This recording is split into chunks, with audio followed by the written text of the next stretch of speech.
Ladies and gentlemen, please direct your attention to the 50-yard line as we recognize the class of 2020 students and their guests who play a part in bringing you these Friday night football shows.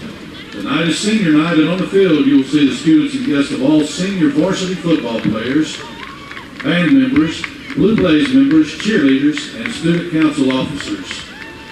Program sponsors are head coach Greg Owens, Wildcat band director Spencer Emmert, Blue Blaze director Christy McCullough, cheerleader sponsor Kaylee Williams, and student council advisor Megan Tingle.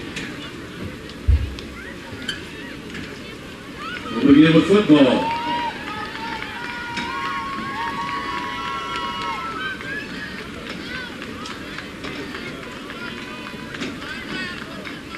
Bryson Lacey, defensive back, accompanied by his father, Mr. Corey Lacey, and his mother, Miss Chesney Deal.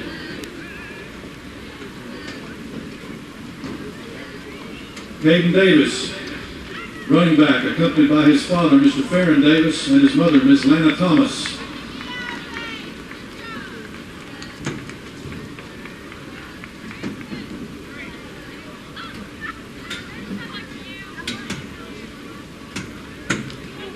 Wiley Bennett, defensive back, accompanied by his parents, Mr. and Miss Billy Bennett.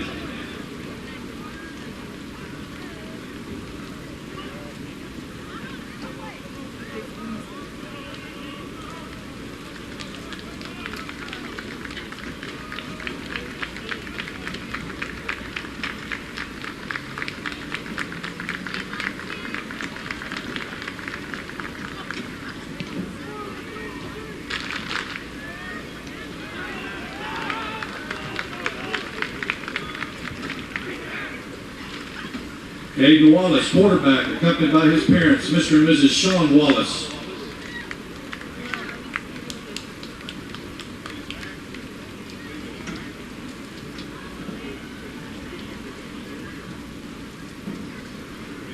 Chandler Johnson, defensive back, accompanied by his parents, Mr. and Mrs. Chuck Johnson.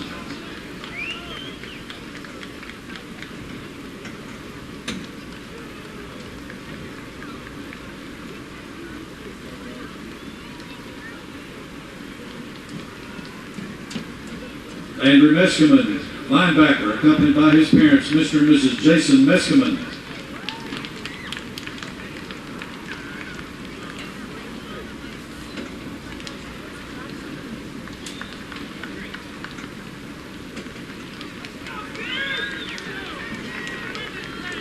Caden Eaton, defensive back, accompanied by his mother, Miss Tandra Eaton, and grandmother, Miss Shawanda Eaton.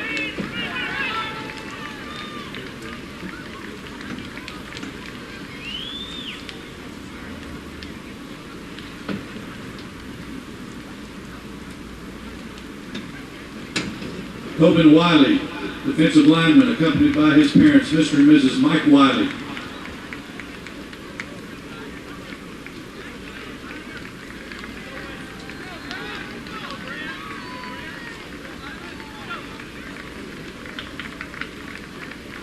Robbie Hanks, defensive back, accompanied by his stepdad and mother, Mr. and Miss Jimmy Groves.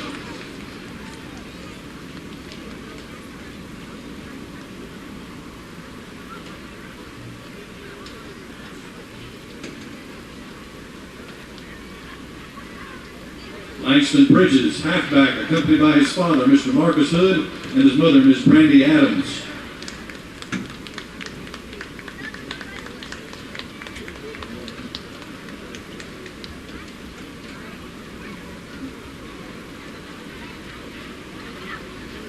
Brian Osornio, inside linebacker, accompanied by his parents, Mr. and Miss Joel Osornio.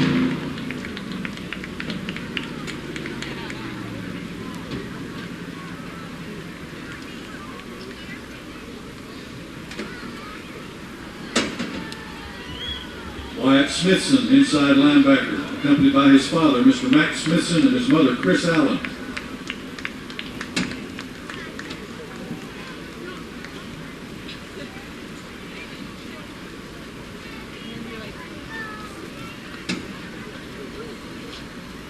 Logan McClung, defensive lineman, accompanied by his aunt and uncle, Mr. and Mrs. Justin Crowell.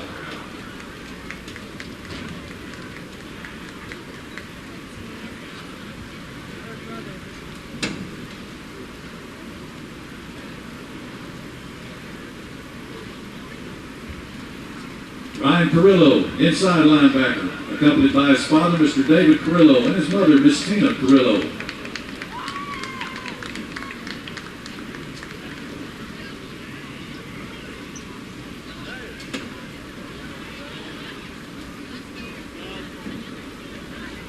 Cameron Hargrave, outside linebacker, accompanied by his father, Mr. Jahal Hargrave, and his mother, Kathy Anderson.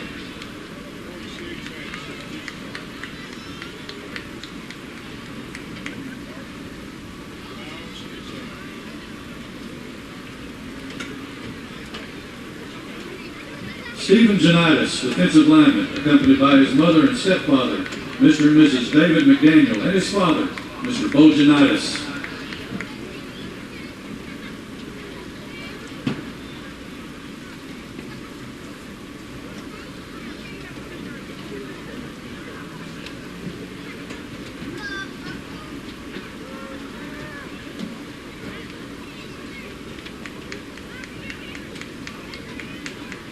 Sunjai Pryor, defensive lineman, accompanied by his mother, Ms. Leona Pryor, and his father, Mr. Lewis Harrison Radin.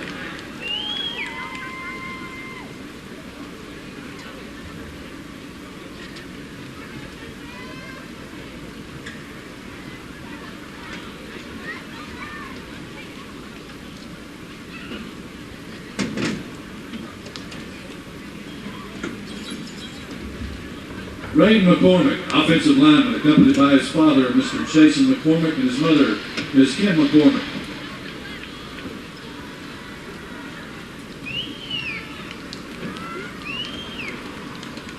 Alfredo Olavide, defensive lineman, accompanied by Mr. and Mrs. Evaristo Olavide.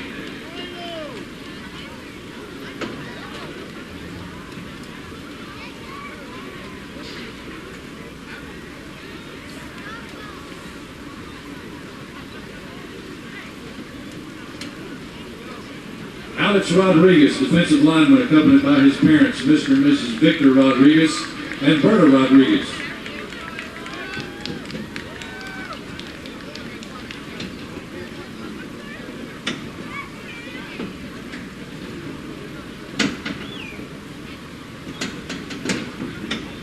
Olson Ivy, defensive lineman, accompanied by his sisters, Miss Kinsey Caitlin and Casey Ivy, walking in memory of their late mother, Miss Keisha Ivy, and Aunt Sandy Reed.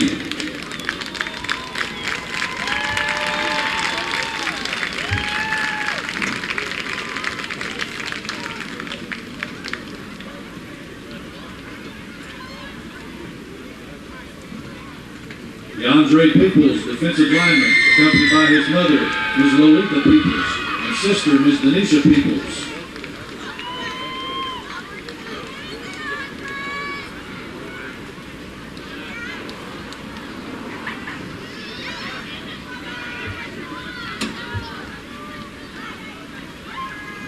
Bryant Sanchez, wide receiver, accompanied by his father, Mr. Omar Vasquez, and his mother, Miss Liliana Guante.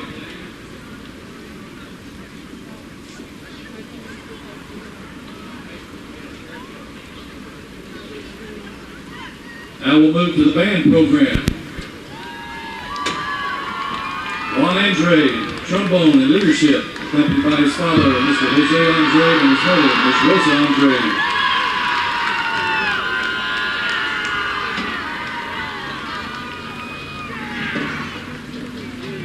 Anthony Arroyo, trombone and jazz band, section leader, leadership, accompanied by his mother, Miss Sheila Arroyo.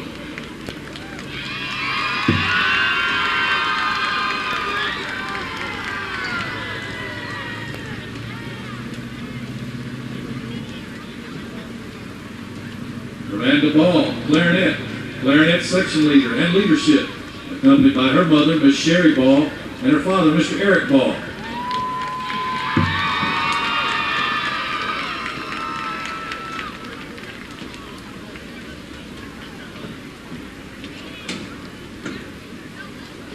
Cameron Beard, clarinet, jazz band, and leadership, accompanied by his father, Mr. Charles Beard, and his mother, Ms. Angela Beard.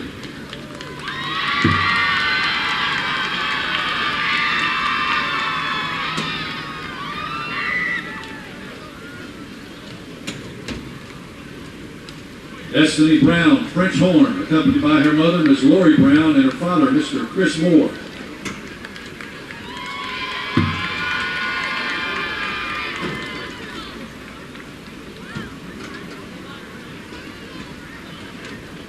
Jackson Burnett, French horn and leadership, accompanied by his mother, Miss Candace Burnett, and his father, Mr. Shannon Burnett.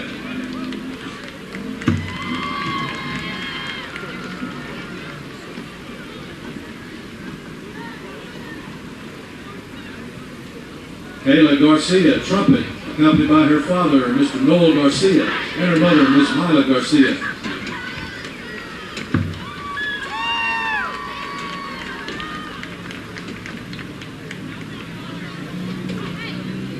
Nicholas Garcia, tuba, accompanied by his father, Mr. William Mingy, and his mother, Miss Jennifer Mingy.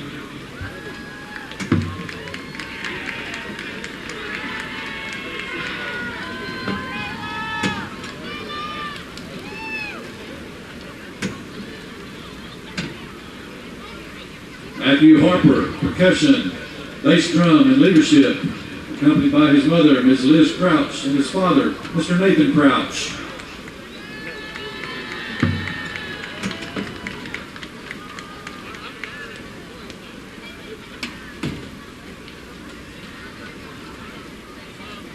Kenya Herrera, clarinet, accompanied by her father, Mr. Herrera, and her mother, Ms. Herrera.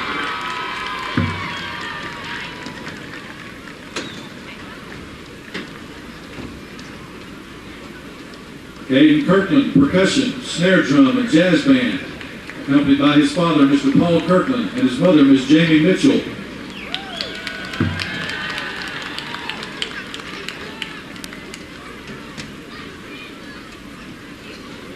Marissa Lane, color guard captain, accompanied by her father, Mr. Norris Lane, and her mother, Miss Jerry Fleming.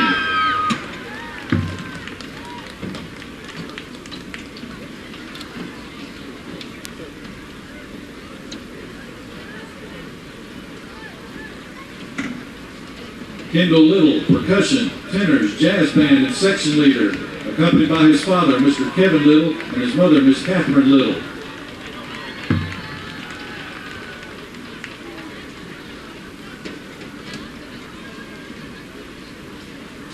Austin McCain, percussion, front ensemble, and section leader, accompanied by his father, Mr. Kurt McCain, and his mother, Miss Brandy McCain.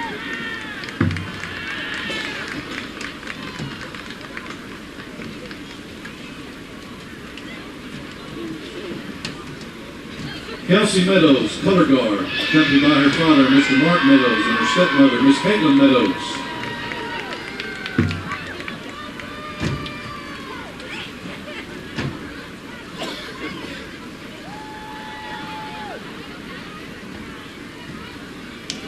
Avery Moss, flute, piccolo, and section leader, accompanied by her father, Mr. Scott Moss, and her mother, Miss Liz Moss.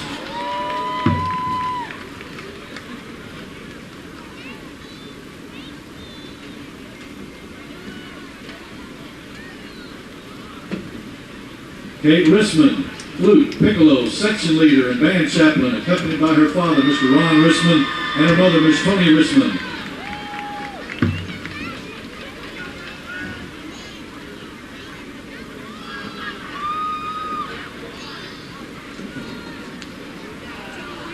Luis Ruiz, percussion and bass drum, accompanied by his mother, Miss Veronica Ruiz.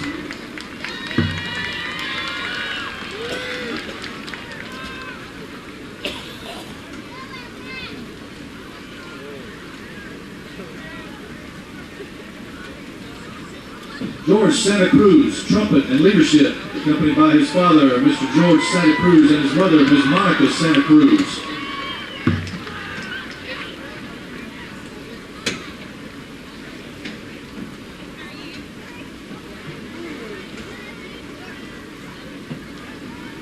Claire Scott, flute, accompanied by her mother, Miss Margaret Scott.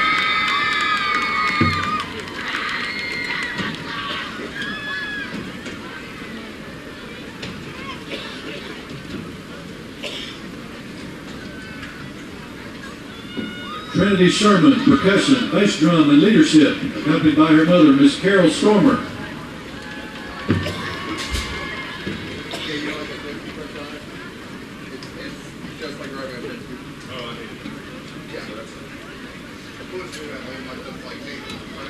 Galilea Sosa, drum major and French horn, accompanied by her mother, Ms. Erica Negrete, and her stepfather, Ms. Lewis Negrete.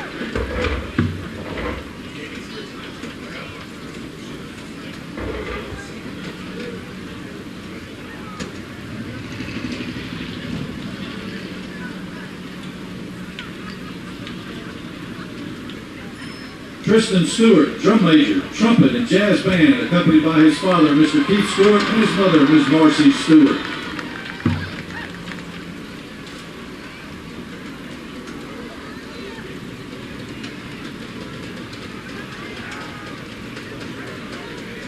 Michelle Yanez, euphonium, accompanied by her father, Mr. Jose Martin Yanez, and her mother, Ms. Maria Selena Yanez.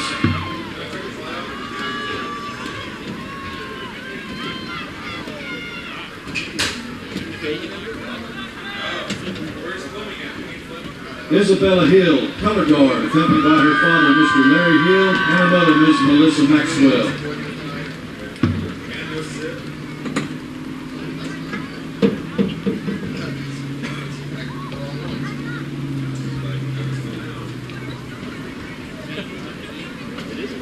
And now we move to the drill team.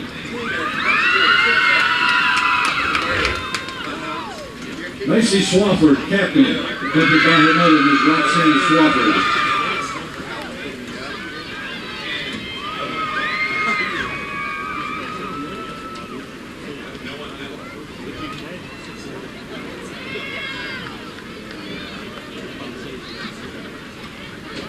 Bailey Early, first lieutenant, accompanied by her grandfather, Mr. Paul Garrett.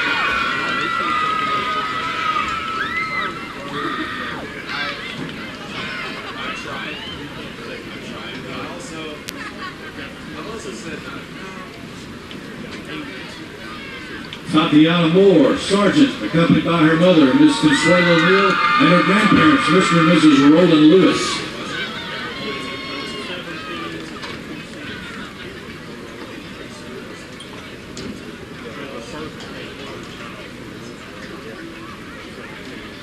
Natalie Gullidge, third-year senior, accompanied by her mother, Ms. June Gullidge, and her father, Mr. Jim Elder.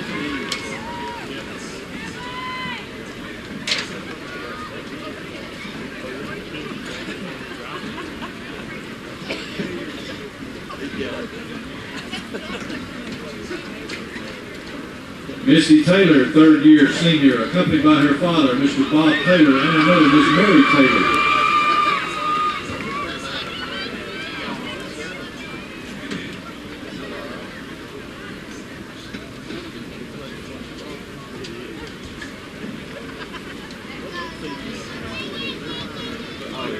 Chloe Copel, third-year senior, accompanied by her parents, Mr. Chad Copel and Ms. Christy Copel.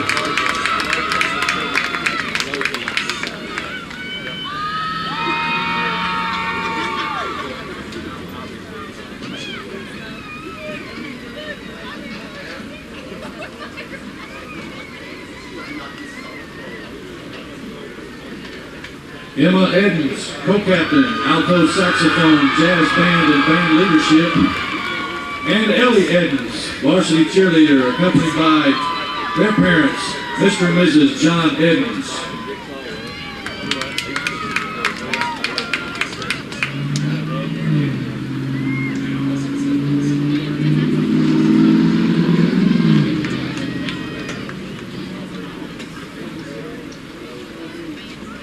And now the cheerleaders.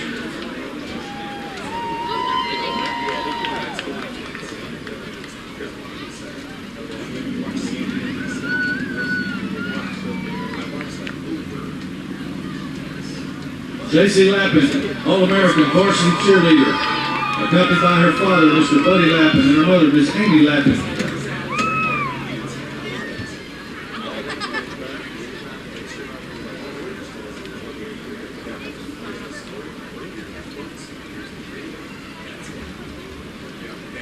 Carrie Wright, cheer captain, accompanied by her father, Mr. Carrie Wright, and her mother, Miss Tammy Wright.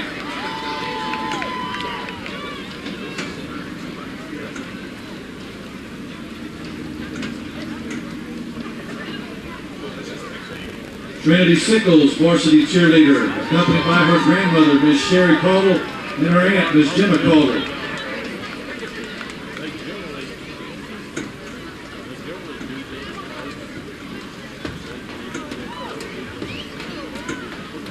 Shalamoya, varsity cheerleader, accompanied by her mother, Miss Sherry Womack, and her stepfather, Mr. Jerry Womack.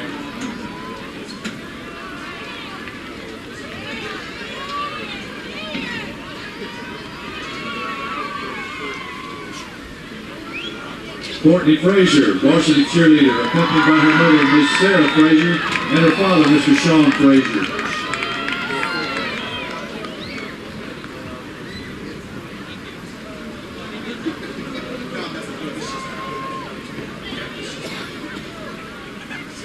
Camilla Stribling, varsity cheerleader, accompanied by her mother, Miss Crystal Stribling, and her uncle, Mr. Barry Stribling, Jr.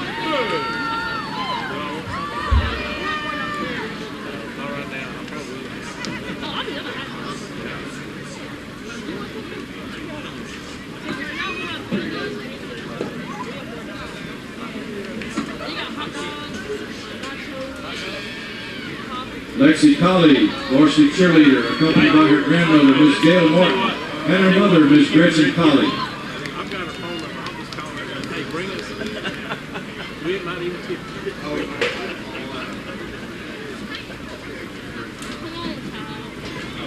Abby Owens, varsity cheer, accompanied by her mother, Miss Jennifer Hill, and her father, Mr. Brandon Owens.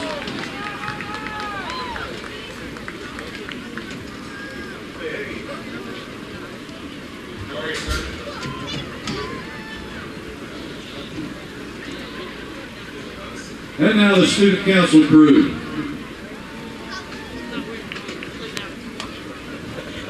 Paige Daniel, student council reporter, historian, accompanied by her mother, Ms. Mickey Daniel, and her father, Mr. Clay Daniel.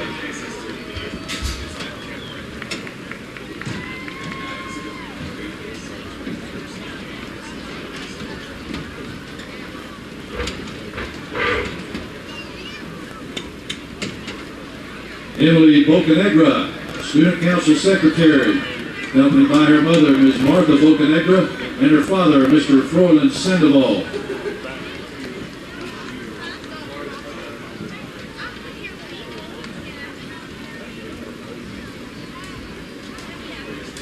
Rory Young, student council vice president, accompanied by her parents, Mr. and Mrs. Matt Young.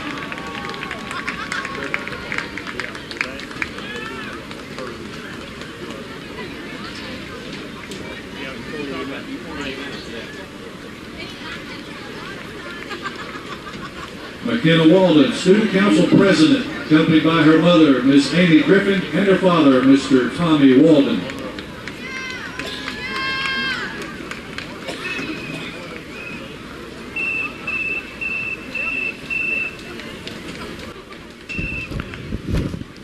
Ladies and gentlemen, join me in congratulating once again all of these seniors and their parents and grandparents. And that's senior night here at the Prim. Don, we've joined that in progress. Welcome to all of our KSST listeners and our YouTube streaming watchers. And we're going to get right into it and get to the lineup because we're a little short on time. Don? Yeah, it's going to be interesting to see if we are stay on time tonight because there's very little time left on the clock before the start of the game. But anyway, senior night, and let's check out the Corsicana Tigers. Of course, the big question, Solomon James, would he play or not? And we think the answer is going to be yes. So Solomon James at quarterback, and he's expected maybe to share some snaps tonight with Javon Thomas, and we'll probably see Thomas in the backfield as well, maybe as a running back. So he's one of their best players, so we'll see the young Thomas. He's a sophomore. One of their best running backs also is Bishop Harris. Expect to see a lot of him tonight. Three wide receivers for the Tigers, Jabril Douglas, Connor Means, and George Foster. Foster probably the best of the trio. Their tight end is Grant Harrison.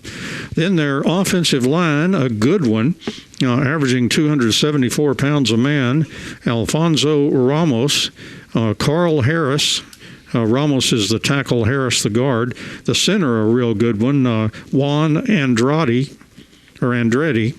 The right guard is Nathan Simmons, and then the right tackle, another really good one, Verson Davis. So that's the Corsicana Tigers offense.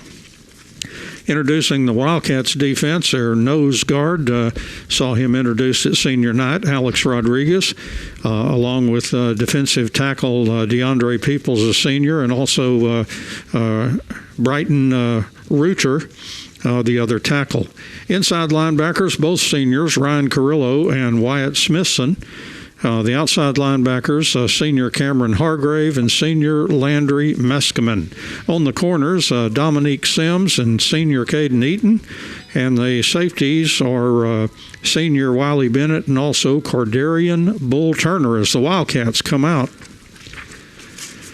And let's... both teams coming out, actually. So yeah, looks like they're combining the run out on the field. They know we're short on time, too, Don. Speed things right along. Yep. Let's check the Corsicana Tigers defense, and they have one of the biggest defensive lines I can remember. They average 280 a man, and they've got a good one on the nose, Bracion Parrish. And then their defensive ends are Cam McFadden and Jamarian McBride. Inside linebackers, a real good one, Jesus Mendoza leads the team in tackles, and also Jace Richardson. The outside linebackers, another good tackler, Joseph Lopez, and a freshman playing outside linebacker, Dante Thomas. And Coach Young was very effusive with his praise of Dante Thomas. Cornerbacks are Vontae Kelly and Krishan Govin, and good guys in the at the safety position, Shamar Smith and Chris DeGreat, who has a couple of interceptions. Now let's look at the Wildcats as we check them out on offense. Across the offensive line, we'll have left tackle Somjay Pryor, left guard Jacoby Yarbrough, the centers Raiden McCormick, right guard Alfredo Olavide, and the right tackle is Sean Dial. Quarterback Caden Wallace, running back Caden Davis. The B-back is Carson Fenton, the slot receiver, C.J. Williams, and one starter on the outside will be Matthew Sherman, and on the other side we expect Cable Glenn. So that's going to be it for the starting lineups. And I think probably next up or very soon we'll have our national anthem. We didn't have much time to get into this. Yep, here it comes. Okay.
Chad, this is our second zone game out of 3. Right, yes, and we just have one more after this, and we play Greenville next week, and you can talk about the other, Greenville, who we play next week, is tonight playing North Forney, who we played last week, correct? That's right, the two 1-0 teams there. These are the 0-1 teams, so right. This is a big battle if these teams want to stay in the playoff picture. I can give you some scenarios where even if you're 1-2, you could get into some kind of weird three-way tie with two other 1 and 2 teams, I can draw those scenarios up, but I don't know what the tiebreakers are. So you get into that situation, you sure could be left out. Yeah, and so we started the kind of the zone season, we'll call it, last week. Everybody started that 0-0. That's right. And now we're all fighting for a playoff through this zone competition.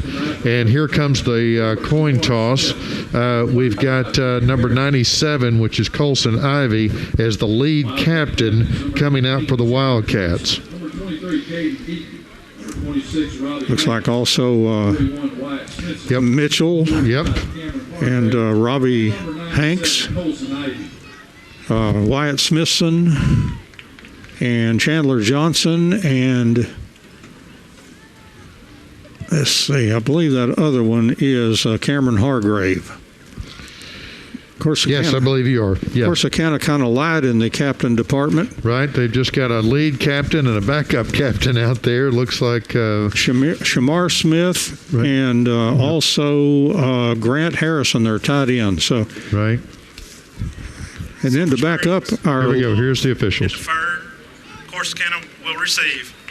Okay, so Wildcats winning the toss, deferring. correct, and of course, so that means that Corsicana will take the ball here as soon as we kick off. Teachers and school administrators.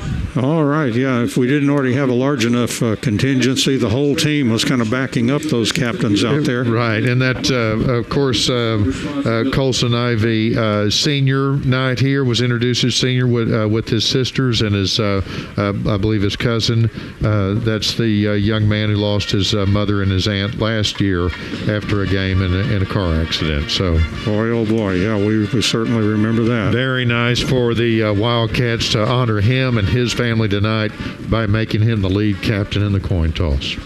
Chad, kickoff time coming up. That's always something special. Absolutely. Of course, Jayhod Chevrolet kickoff coming up right here for the Wildcats to receive. They're taking the field now, and we'll see who's going to be back deep for the kickoff. Well, let's see. We got a number 11 back there, Right. which is George Foster, that speedy receiver. Wildcats kicking off, and Corsicana Tigers will be receiving. And that real good athlete is also back there nearest to us, Javon Thomas. They'll be moving left to right as soon as they get the ball. And the ball is teed up now, and here is the kickoff for the Wildcats. It's a deep kick. It's going to come down to Foster across the 15, across the 20, running all the way across the field. He fumbles the ball, and the Wildcats have recovered inside the 15-yard line for the Wildcats. Wow, what a great play. And I stand corrected, Don. We're going to be moving from right to left on your radio dial now because the Wildcats have the ball, and they're down deep into Tiger territory on that fumble. And so it's going to be great field position for the very first Hooten's Hardware first down for the Wildcats. Yeah, the Wildcats will start down on the 13-yard line, first down and 10. And Caden Wallace back in the shotgun. He's got Caden Davis right behind him. Trip receivers out to the right side, single receiver out to the left. And the officials making sure everybody's all set here. Now they've blown the whistle, and the play can begin. And Wallace back in the shotgun. Good field position. And handoff to Davis. Caden Wallace keeps, and Wallace just about scores. He got knocked out of bounds at the 1-yard line. Caden Wallace faking to Caden Davis, and then keeping all the way down to the 1-yard line. First and goal for the Wildcats. Absolutely. What a great play. They're lining up. Two plays in a row, the Hooten Hardware first down. Mitchell was in as receiver on that last play, as well as C.J. Williams, Cable Glenn, and Langston Bridges. All right, Bridges that B back, kind of that hybrid blocker and receiver. Yeah, he's not lined up as a receiver on this play. Yeah, he's just to the right of the line. And, a high snap. Wallace comes down with it, racing. Touchdown, Wildcats. And Northeast Texas Farmers Co-op says, way to go, Wildcats, as Caden Wallace gets into the end zone untouched on almost a fumbled snap there, but he grabbed it and pulled it down and just walked right into the end zone for 6 points. And, sometimes that disrupts that snap. People get out of their lanes because they think about getting the ball, and he took advantage of that. Extra point coming here with Tavera to kick. A little bit of a high snap, the kick on the way, good altitude on it, and the kick is good. So just like that, 11 seconds into the ball game, 11:39 left in the first quarter, the Wildcats 7 and Corsicana 0. Well, let's take a break. Back in a moment. And we're back at Gerald Prim Stadium. My goodness, Don, what a quick turn of events. The Wildcats, of course, won the coin toss, chose to defer and kick the ball, and got the ball back on the kickoff, and then 2 plays later put it in the end zone for 6 points. And a special kickoff coming up here. Right, another one, the J. Hodge Chevrolet kickoff. Let's see if they can do it again. Any crazy plays coming up? You're not looking for an onside kick yet, are you, Don? Well, you never know with Coach Owens. I think with a 7-0 lead, he'll probably be a little bit more inclined to kick the ball off. I would do everything I did the first time. Absolutely. Try that again. make that guy fumble again. And here comes Josh Tavera with a strong leg, and he puts a big boot in it. They were looking for a short kick. This goes into the end zone all the way through the end zone.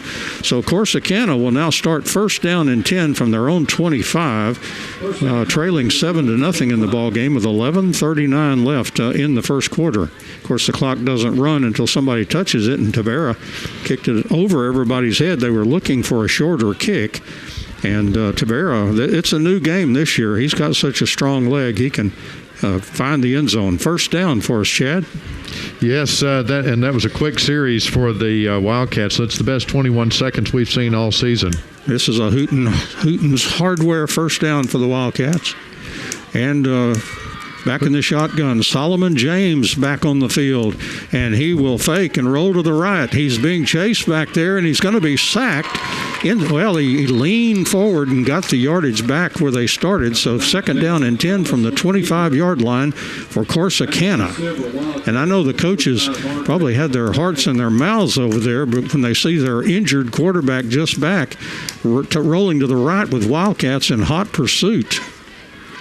So second down and 10 for Solomon James and company.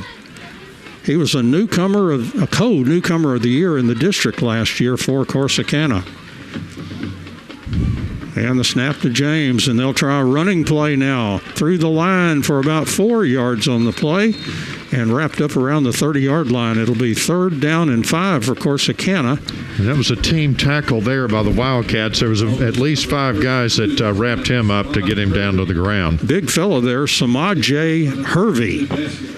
And I've seen Samaj before, which is James backwards. Right, I remember that.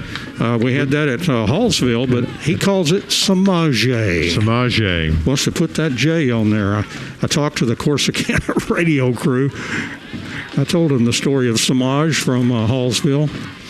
And here's James on a big third down play. They'll try another running play, and first down for Corsicana. Again, same back, Hervey.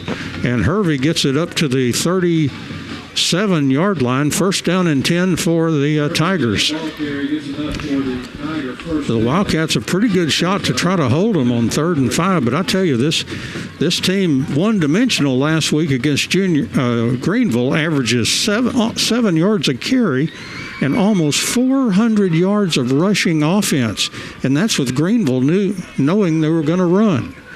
So, my goodness, here's Solomon James, takes the snap. He's going to draw the play, and he's hit, slowed down, and will go for no gain.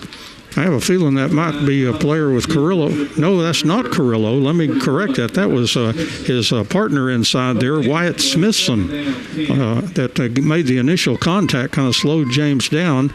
And second down and 10 from the 37-yard line. 9:27 left here in the first quarter. Wildcats 7 and Corsicana 0. This is their first drive since they fumbled the opening kickoff away. Wildcats go 13 yards for the score. James takes the snap. Here's a pitch to the right, and again, that big back Hervey, and he only got forward for a yard or two. Good defense by the Wildcats, reacting well and really putting a lot of players on that big running back. Yeah, they certainly wrapped him up quick. They saw that coming, Don. They pitched out, and he got wrapped up as soon as he crossed the line. There was plenty of Wildcats waiting on him to get him down to the ground. And Hervey, one of 3 players on this varsity that is a freshman, and that is rare as hen's teeth. Right. So here's another big third down, 3rd and 9 now for Corsicana at their own 38-yard line. Back to James. He's going to sail it downfield. The ball is complete and goes, let's see. They marked him short. He went out of bounds 1 yard short of the first down. He went past the marker, but the official said he stepped out of bounds at the 46-yard line. So it'll be 4th down and 1 for the Tigers, and let's see what they decide to do here. Yeah, it's decision time for them, Don. They haven't even made it to midfield, and they've kind of struggled to get this far, but it looks like they're going to stay in and go for it right now. Yeah, that's kind of the look. You wonder maybe James is their punter. Right. But he is back in the shotgun, so they're going to go for this 4th and 1 here. 2 receivers out to the right. Big play for the Wildcats defense here. And a short snap. The flags fly, the fumble, and the Wildcats have recovered their 2nd fumble of the ball game. And still holding the football, not giving it up, is Ryan Carrillo. Yeah, I think it looked like maybe it was going to be a trick play there, Don, as the movement right before the ball snapped. And the ball came out, and Wildcats wrapped it up. So they're already in Corsicana territory just across the 50. It's Hooten's Hardware first down. They're setting up. And here they come, and again, Caden Wallace from the shotgun takes the snap. He hands off Caden Davis, sweeping to the left. Davis cuts up the field, will gain, a flag is down too in the secondary, as that was a gain of a couple of yards, but hold everything on the flag. We were talking about that 4th down play. I think it was supposed to be a short, direct snap to somebody, and like sometimes happens, it hits somebody and goes down on the ground like a fumble. Offside. The defense. 5-yard penalty. Offsides on the defense. So that'll cost the Wildcats 5. No, it's on the defense, and so that's good for the Wildcats. They're going to march it down, and now it's going to be really short yardage for them. Well, now they're going back the other way. Yeah, so it was against the Wildcats, I assume. No, he's getting his bearings for marking off the 5 yards. Yes, he at first marked it off from the end of the play, but now from the original line of scrimmage. So we have 1st down and 5 basically for the Wildcats. They're at the Corsicana 41-yard line. And so that was Corsicana jumping offside. Ooh, another high snap. Here's a handoff, and Caden Davis hitting up in there across the 40 down to around the 37-yard line. That's about 1 yard short. Well, let's call it a couple yards short of the 1st down. So he gained 3 on the play. So it'll be a 2nd down and just 2 needed from the 38-yard line. 2 receivers out to the right, 1 to the left. Here's a snap, and handoff. Caden Davis, 1st down. For the Wildcats, hitting up in there all the way down to the 36-yard line. Made the 1st down by about half a yard. And so the Wildcats 1st down and 10 from the 36. Yes, the Hooten Hardware 1st down. A lot of running plays here, Don. They're lining up quick and running the ball, even though Mitchell's in as a receiver and Cable Glenn was over there. So, well, they will run if they can get that. Kind of a slow snap, and that snap came back slow. False start against the offense. And it is a false start on the offense, if we heard the official say there. Yeah, I didn't see any movement, but obviously the official did, and he's the one that counts on this deal. Well, it was like a snap in slow motion. It was like the ball was supposed to be snapped in maybe a half count, and then it came back, and so that'll cost the Wildcats 5. And so it's 1st down and 15 now from the Corsicana 41-yard line. 6:45 left in the 1st quarter. Wildcats leading 7-0. Here's a pass out in the flat. It was caught, but it'll lose yardage. Caden Davis was the receiver, made the catch, but he will lose a little bit back to the 43-yard line. I think the Tigers did a good job of reading that one, so now it's going to be third and what is it, Don, 17? That sounds about right. I would agree with Jim Moore on that. I think he nailed that. And here's a fake, and now Caden Wallace rolling to the left, looking down the field, fires a pass, incomplete. Went through the fingertips of Cable Glenn, who had found himself in the secondary. He had separated a little bit. The pass may have been a tad high. It was a little bit high. He was a couple of steps ahead of his defender and was going to gain some great yardage if he could catch that, but it just didn't work out. I would bet that Shane McQueen, the receiver coach, would say, most receiver coaches say if you can touch it, you need to catch it. And Cable Glenn would probably agree with that. Here's third down and 17. Here's a double reverse, and there's a player coming around. This is Matthew Mitchell running, and he's got the first down. He moves all the way down to the 20-yard line as he dragged tacklers down the field. A really nice run there by Matthew Mitchell. And Hooten's Hardware first down will be coming up for the Wildcats. They're not moving the sticks yet, so we'll see if there's a flag anywhere. I believe there is, yes.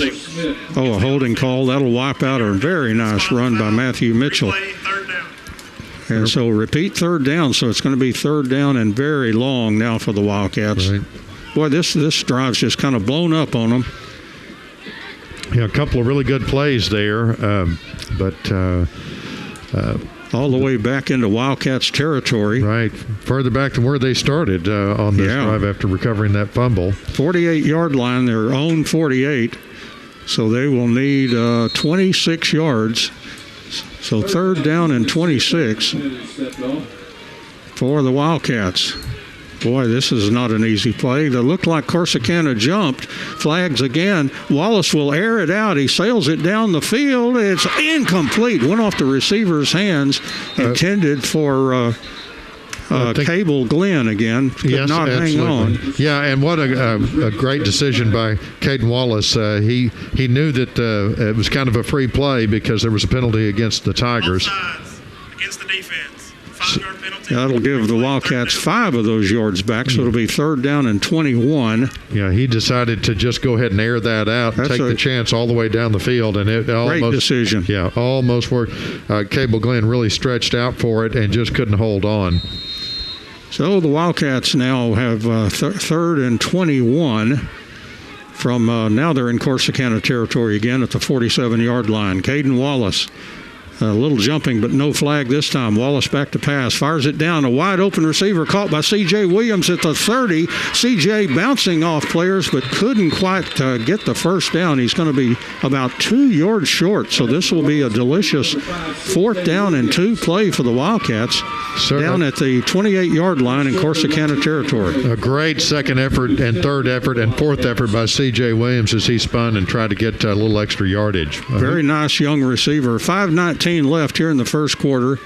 Wildcats 7 and Corsicana 0. And Caden Wallace has 2 receivers to the left, 1 to the right. Has running back just off to the right. And here's a fake. And now Wallace rolling back. Sails a pass. It is caught by the B-back. That looked like a Bridges down to the 15-yard line. Complete to Langston Bridges, a senior, with a flourishing head of hair, too. He's got one of those afros that'll remind you of the 60s. A great call, a great play, and great execution by the Wildcats on fourth down to get across the and get to the first down for the Hooten's Hardware first down. And first down and 10 from the 15. And I remember watching Bridges in practice, and I thought, man, that guy can catch the ball. And the Wildcats finding a way to utilize him. Here's the ball left on the ground, but Wallace dives on it as it'll be a loss of 1 back to the 16. It'll be second down and 11 for the Wildcats at the Corsicana 16-yard line as they threaten to get out to a 14-0 lead. He faked that handoff to Caden Davis, and they faked themselves out and dropped the ball, and he just fell on it and recovered. And so Wallace, again, back in the shotgun. 2 receivers to the left, but fairly tight formation on this play, and it will be a running play to Caden. And there's a running back inside the 5 will pick up the first down for the Wildcats.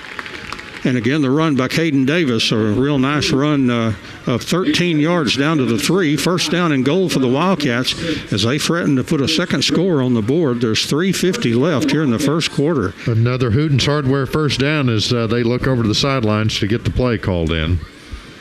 And again, this is the same formation we saw a while ago. They'll move Bridges left to right as the B back, and it'll be a running play. Davis hits up in there. Oh, he squirted down to the goal line. Touchdown, Wildcats. He got his nose in right across the goal line with fine second effort. And Northeast Texas Farmers Co-op says, way to go, Wildcats, as they get back into the end zone and put 6 more points on the board. Yeah, that's a very valiant second effort there. He bounced and pushed and jumped his way across the goal line. Way to go, Wildcats. You bet. So here's the extra point now by Josh Tavera. Boy, the first time this year I can tell you for a fact that the Wildcats have led 14-0 as Tavera's kick is good. 3:28 left here in the first quarter. New score here from Gerald Prim Stadium. Wildcats have thundered out to a 14-0 lead over the Corsicana Tigers. We'll take a break and be back in a moment. And welcome back to Gerald Prim Stadium. Don, 3:28 left in the first quarter, and the Wildcats are up 14-0 on this beautiful night for football.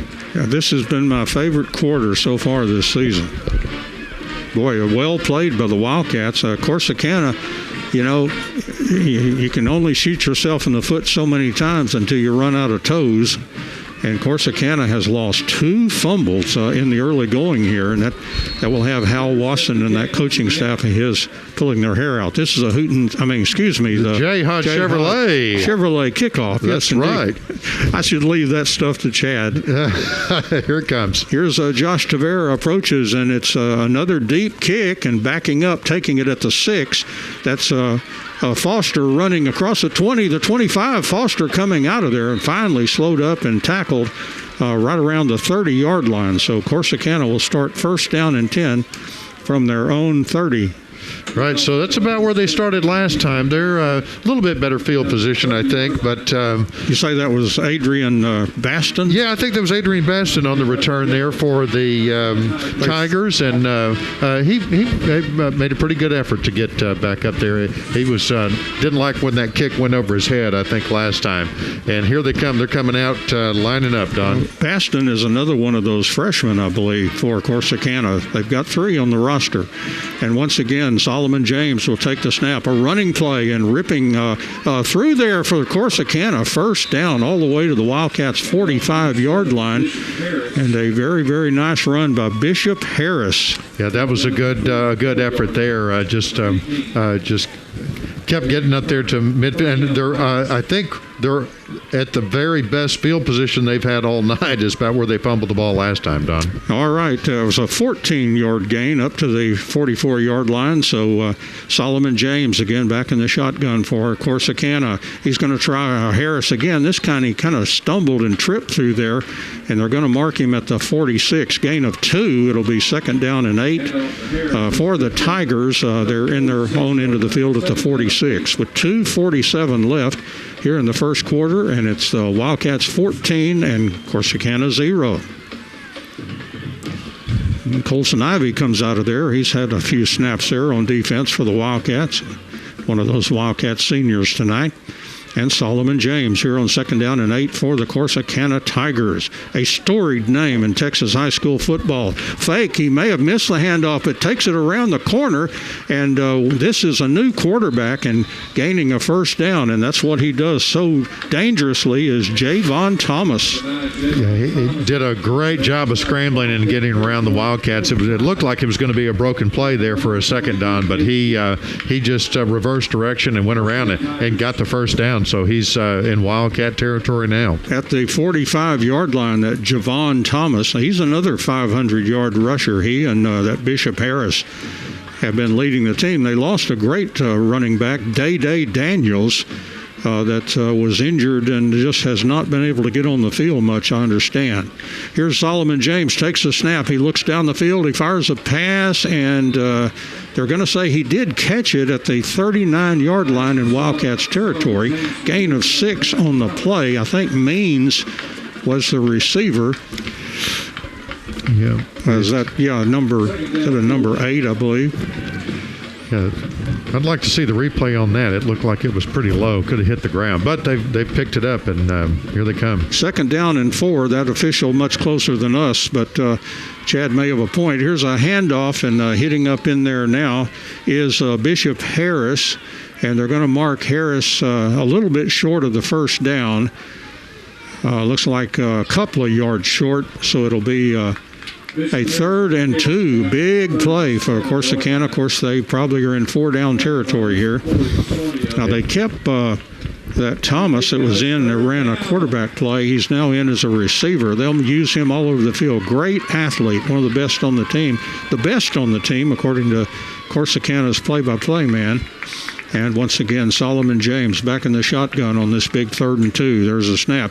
And he will try Bishop Harris again. Oh, he broke a tackle. Then he moved. He lost yardage, though. That may have been DeAndre Peoples that made such a good play. He tried to get out of that, but he lost his footing. And now they're going to be 3 yards short of the first down on 4th down. So a big 4th and 3 from the 38-yard line in Wildcats territory. Big play for Coach G's Wildcats defense. Yeah, that was Caden Eaton that grabbed him first, and the quarterback got away from him, but that's what made the play, and then the Wildcats covered him up. All right, big 4th down play now for Corsicana. Solomon James moves his back over to the right, and now we have a timeout taken. Oh, this is the end of the first quarter. So we played 1 here at Gerald Prim Stadium. The Wildcats 14 and Corsicana 0. We'll take a break. Back in a moment. Timeout. Corsicana. Please put. And we're back at Gerald Prim Stadium, where the Wildcats are up 14-0, Don, and they're doing a great job. And they've got the Corsicana Tigers back on their heels, I think, right now, as it's 4th down and 3 for them. But we might point out, too, something that happened. There were actually 3 seconds left, so Corsicana will get one more play. They haven't switched ends of the field, have they? No, they haven't. And I wondered why they took a timeout at the end of the quarter, but they beat the clock. And so now, with 3 seconds left in the first quarter, here's 4th down and 3. Solomon James takes the snap. He's back to pass. Big rush and knocked down. Good defense by the Wildcats over there. Cordarian Bull Turner. Yes, and Cameron Hargrave came through the line and really put the pressure on the quarterback and hurried him up. And so that was a wonderful read by the Wildcat defense, where they were just all over that play. You know, a good pass rush makes the whole team better and makes the quarterback less effective when you have to hurry like that. Absolutely. So now it's the end of the first quarter. They're going to switch ends of the field. They're going to switch sides of the ball because the Wildcats are going to take over on downs. And 1st down and 10 from the, I think it's going to be the 38. I guess we'll just keep it here, Chad. That 3 seconds kind of threw me off. Right. Well, I think it threw the people taking care of the clock off also, because it had run down. And we saw them call timeout, but then it looked like it was the end of the quarter. But here we start the second quarter with the Wildcats up 14-0, and now they have the ball. And Caden Davis back in there, quarterback, has a receiver right and left. That slot receiver up near the line of scrimmage, and here's a snap, and it'll be a fake and a end around play by C.J. Williams, and he will move up to about the 40 or 41-yard line. Let's see. Yes, that was a great fake, Don, because I was all over the field looking for who had the ball on that. They're going to mark the ball at the 40, so that'll be a gain of 2. It'll be 2nd down and 8 from the 40-yard line for the Wildcats. So, the Wildcats kind of getting deep in the playbook here with a little bit of trickery. We've seen a double reverse, and now here's a running play. And right up the middle goes Caden Davis. He'll pick up a couple down to the 38. And so it's going to be 3rd down, and I would say about 5. Looks 6. like it. Yep. I say 3rd and 6. How about that from the 38 down to the 42 to the 48. And so two receivers out to the right in tandem. Yep. Cable Glenn and C.J. Williams. One receiver to the left. Here's the snap. Wallace scrambles out of the pocket. He's going to run. He's going to get the first down across the 50, across the 40. Wallace with blazing track speed will score for the Wildcats on a long run for the Wildcats, and that will be, I would say, a 58-yard running play. Wow, fantastic way. Northeast Texas Farmers Co-op says, way to go, Wildcats. As Caden Wallace, it looked like it was going to be a busted play, but he scrambled around, kept the ball, and outran everyone all the way to the end zone to put 6 points on the board for the Wildcats. So extra point pending. You know, when I saw him running, it reminded me, I've seen him run track before, and for a big fella, he can flat pick him up and lay him down, Absolutely. as my dad used to say. Right, he outran those Tiger defenders. A little bit of a bad snap, but a good job by the holder, and the kick is good. So good play there by Matthew Mitchell to pick up that ball off the turf and set it up for Josh Tavera to kick the extra point. 11:07 left here in the second quarter.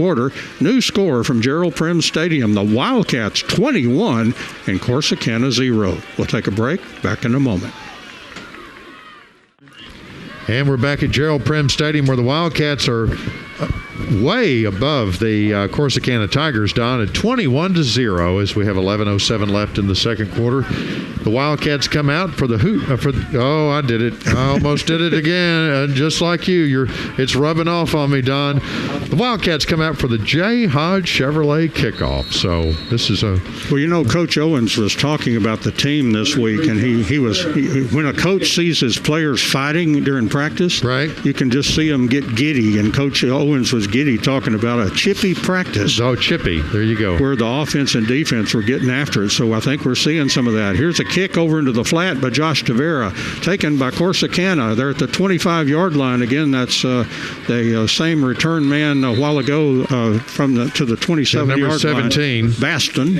And again, the freshman, along with Hervey. We saw him, and they've got a linebacker as well that plays. So that'll pay dividends, especially that number 9.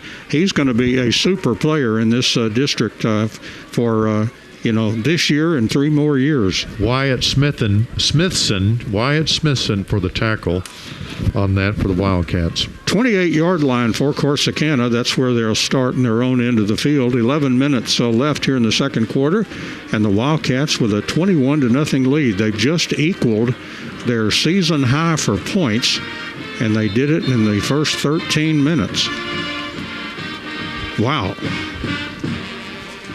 Dominique Sims going in on defense for the Wildcats. Dominique, some of that veteran presence, played last year. Corsicana picks up a penalty here. I missed the officials' call. I don't know if they substituted somebody in too late or whatever. I don't know. But first and 15 for Corsicana. Now back at the 23-yard line. Back to James. There's a handoff. Running back jammed up in there, and the Wildcats gang tackle the ball carrier.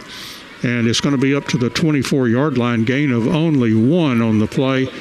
And once again, that was Bishop Harris. Yeah, it was Cameron Hargrave for the Wildcats, who was the main Wildcat that had him wrapped up, and all the other Wildcat team members came in and got a little bit on it also. So second down, and we'll call it maybe about 14 now.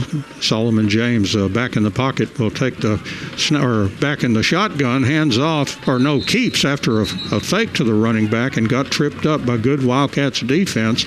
Landry Meskimen made a good play there for the Wildcats, and it looks like no gain whatsoever. Yeah, he didn't outsmart Landry Meskimen on that play. It was on the keeper there. So that will be, again, third down and 14 back at the 24-yard line for the Corsicana Tigers. I know from living in the Waco area and watching them that their claim to fame is they've always said that they've got as many victories as any high school football program in the state of Texas. I'm sure they had all the documentation to prove that. And here's the big play. The back to pass is Solomon James, and he sails it over the head of the intended receiver. He was trying to get it out to Colin Smith, who's the tight end, and it's going to be punt time for Corsicana. Good series of downs for the Wildcats defense as they have played by far their best game that we've seen. Of course, it helps to get a couple of turnovers. Sure. Give you a good field position, and then, of course, they made their own luck with over on downs, and now they forced the punt.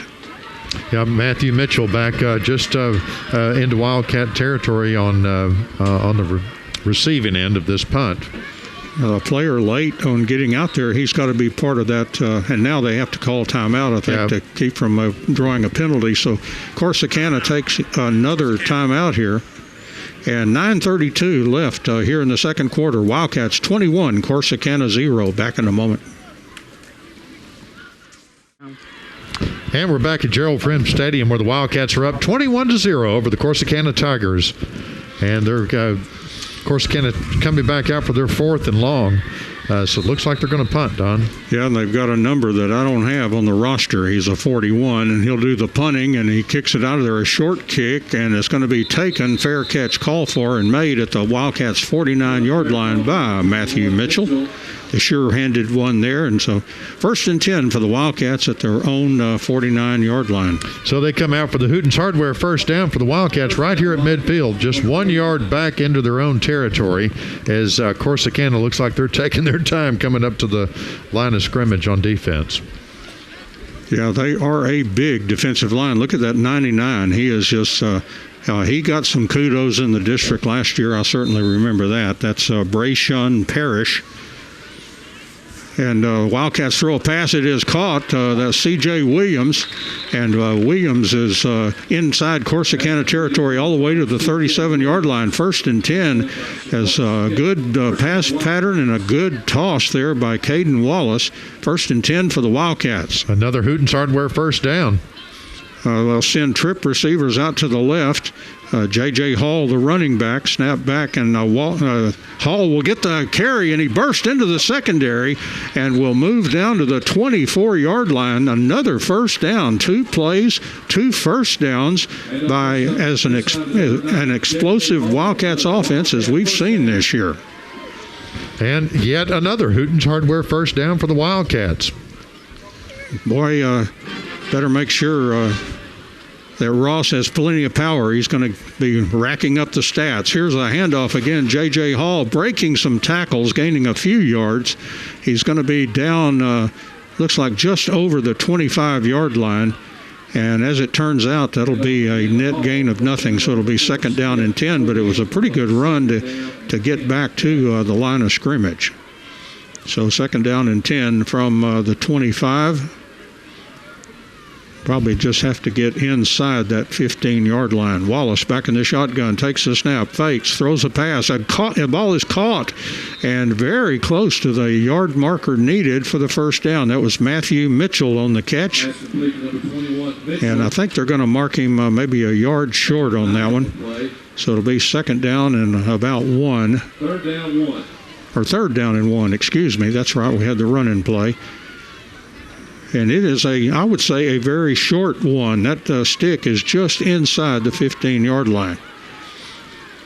So here's the Wildcats' 3rd down and a short one. Caden Wallace will take the snap, and he hands off Caden Davis, sweeping to the left. He got the first down, then got pushed back and out of bounds, but he did appear to get past the line needed. But they have not moved the sticks. We have a flag. Let's see, they just flat said he didn't make it. I sure thought he ran past it and then got pushed back. Here's an indication. Oh, a holding. Against the offense. 10-yard penalty. That's what I was looking for. Something didn't smell right after that play. Whatever the forward progress is going to get called back anyway, so. Yeah. Well, it just, that play had, just the way it was unfolding, the way they marked it and everything, it was just, something didn't smell quite right. So now we've got going to be a 3rd down play with 11 needed for the Wildcats, and they're back at the 25-yard line.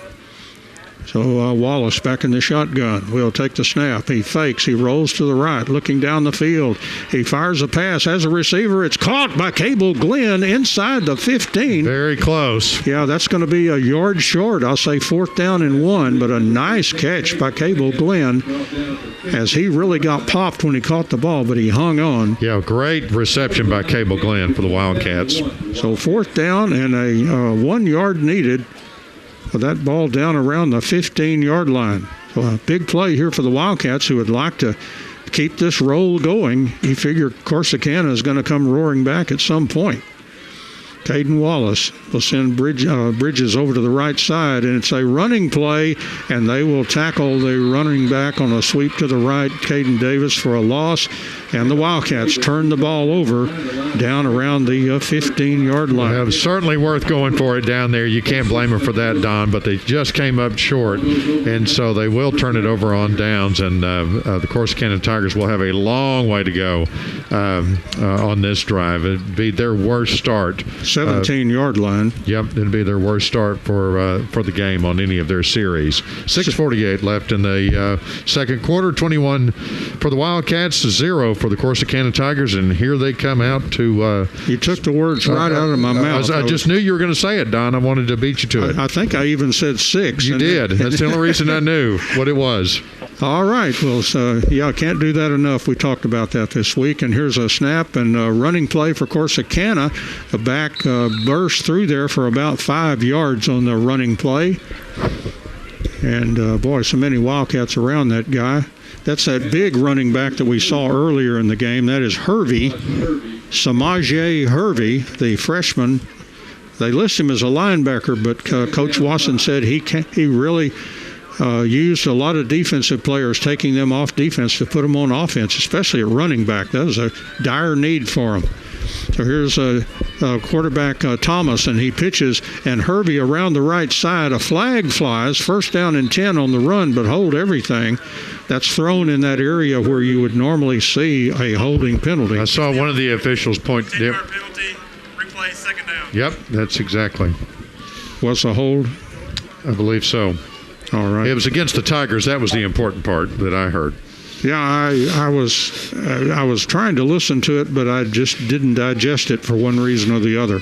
But it does push them back, and they're back close to where this all started for them. In fact, even worse, they're back around the 15-yard line. So it'll be 2nd down and about 12 yards needed for the 1st down after that critical holding call there. And the quarterback back in shotgun.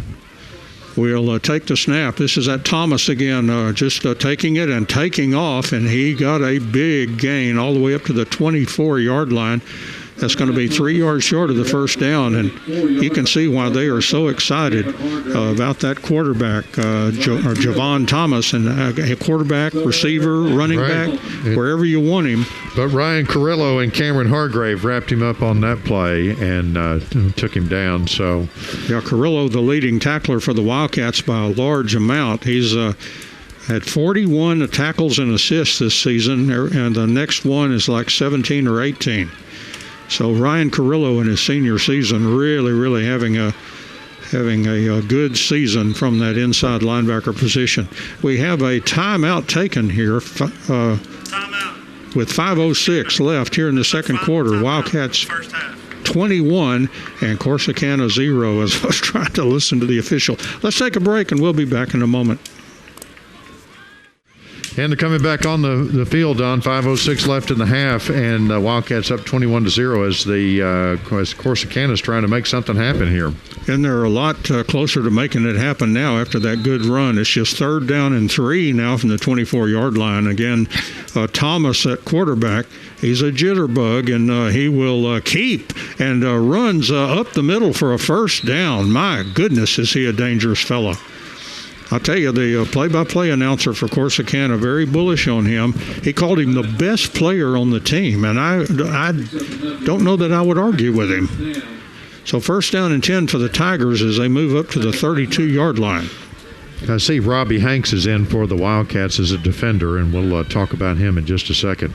And so once again, Javon Thomas back in the shotgun will fake and keep, and he runs up the middle. Another good gain up across the Wildcat, still going up near the mark needed for the first down, as he has energized this Corsicana offense, who finds themselves behind 21-0. I mean, the Wildcats will probably really kick themselves for not converting that fourth score before this night is over, maybe. But let's hope that it doesn't come down to that. So first down and 10, the ball at the 43-yard line in Corsicana's own end of the field. And Javon Thomas back in the shotgun, and he will hand off to Harvey. And he is forward up to about the 46. That'll be a gain of 3. It'll be second down and 7 for the Corsicana Tigers at the 46-yard line. He thought he was going to get a little yardage on that and just hit a brick wall called the Wildcats there. After he picked up a couple of yards, he got pushed back, and second down. Might have been Colson Ivy. I saw somebody slap his shoulder pad like you make a good play. So here we go now, second down and 7, and Thomas, the quarterback, takes a snap, and he will keep, and oh, did he get hit hard. Bull Turner really hit him hard at the 45-yard line after a gain of only 2. And so that will be, I believe, third down and about 8 needed now for Corsicana at the 45-yard line. Wow, what a hit by Bull Turner. And DeAndre Peoples in on that tackle as well. Boy, Bull got his money's worth on that. He looked like a bull. We were talking about Robbie Hanks here. He's the one that made the big play in the last game and caught that fake punt, I believe. He sure did. That's right. And he's in as a defender for the Wildcats out here on the near side. Saw his smiling face on senior night tonight. So a third down and 8, and the quarterback back to pass, fires the pass, and it is caught for a first down, as catching the ball for the Tigers will be George Foster, who is their leading receiver. First down and 10 for Corsicana at the Wildcat 43. And that was in the direction of Robbie Hanks there as the defender for the Wildcats. And it was good coverage, but the Corsicana Tigers receiver did catch the ball, and they've got a first down. And Solomon James is now back in there for the Corsicana Tigers. Will take the snap. James back to pass. He sails a long one down the field, and the receiver fell down. I think the officials are going to say just incidental contact, if anything. No flag on the play, so second down and 10 after the incomplete pass. Wait a minute. It looks like they're talking, so pass interference has been called. 15-yard penalty. There was a little bit of contact there. Boy, that is... I didn't see it that way. I don't know that Caden even saw where the ball was when it was in the air, where it was going, and the ball was really uncatchable. But the officials didn't see it that way, and they moved the sticks and moved the ball way down the field. And I would love to hear Coach G comment on that. Right, so they're still trying to make sure they get the mark in the right place. Yeah, they keep walking these penalties back and forth here. They got to figure out where to start. Pass interference, unlike the pro game where it's a spot of the foul, it's a 15-yard penalty in the high school game. Right. And so that will give them a first down. First and 10 at the 28-yard line in Wildcats territory. And again, I would like Coach G to weigh in on that pass interference call. Well, I've already made my decision.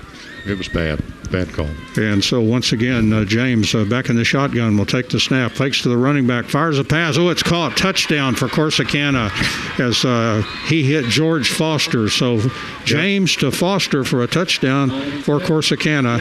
It's 21-6, 2:09 left here in the second quarter.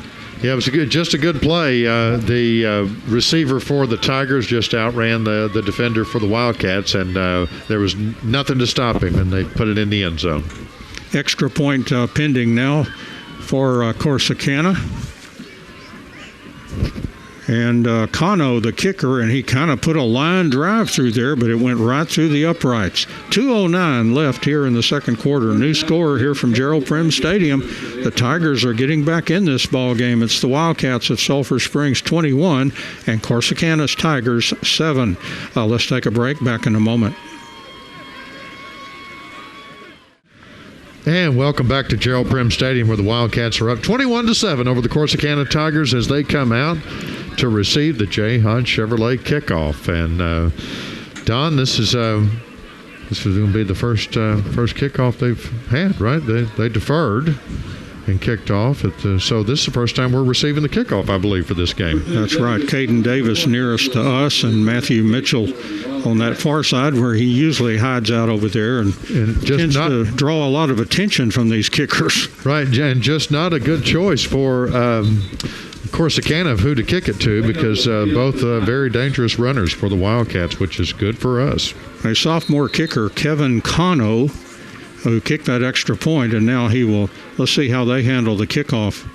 And he approaches and kicks it high and short into the flat, and it's caught but dropped, but the ball ended up out of bounds at about the 29 as Caden Davis came rushing up to try to make the catch, did not quite corral it, but it was right there on the sideline, and it just kind of squirted out of bounds, so no harm, no foul on that. And the Wildcats will start at their own 30-yard line. For the Not bad on field position. Absolutely. They're going to come out for the Hootens Hardware first down of the drive here. Just average field position, I would say, for the Wildcats lately. Yeah, they've got to keep that, whatever the magic that they've had, they've got to keep that going. Because Corsicana, they scored 28 points last week, so they can do pretty good on the offense. And here's a running play. Caden Davis trying to get loose, and the harder he tried, the more he was in quicksand and ended up losing quite a bit of yardage. A loss of 7 on the play. It'll be second down and 17 for the Wildcats. They're back at their own 23-yard line. He was trying to step out of that tackle so he could get going in a positive way, but just got wrapped up and couldn't get loose there. Yeah, he looked like it was in a trap. Absolutely. And they could not get out of it. Caden Wallace looking to the sideline. He's got Coach Metter, and I believe that maybe Coach McQueen or Jeter over there on the sideline. I'm not real sure which one of those guys. Here's a running play for Davis, and he is chopped down, maybe lost another yard on the play. So all of a sudden, the Wildcats facing third down, and they're going to need 18 yards for the first down. 2 running plays net, -8. And so Corsicana has found something on defense, apparently, as they've looked really good on the first 2 plays here. They energize that defense maybe a little bit for their offense to get on the board. The Wildcats certainly work that way. When the other unit does well, it energizes. If offense does well, the defense is energized, and vice versa. And there's going to be a running play, and bursting through there is Davis. Davis across the 30. He will be tackled at the 35. That'll be 5 yards short of the first down. Nice run. Yeah, what a great run. They needed 18. Yeah, up the middle and then jumped out to the side and ran around just about everybody, but got caught short. So now that's 4th and 5. Fourth down for the Wildcats, and they're staying out there, looks like, Don. Well, yeah, that's because the quarterback punts. Gotcha. Would be my guess. I don't know, unless Coach Owens is casting caution to the wind. Got somebody out here in the receiver position is what it looks like for right now, but they're still talking about it. Play clock's winding down.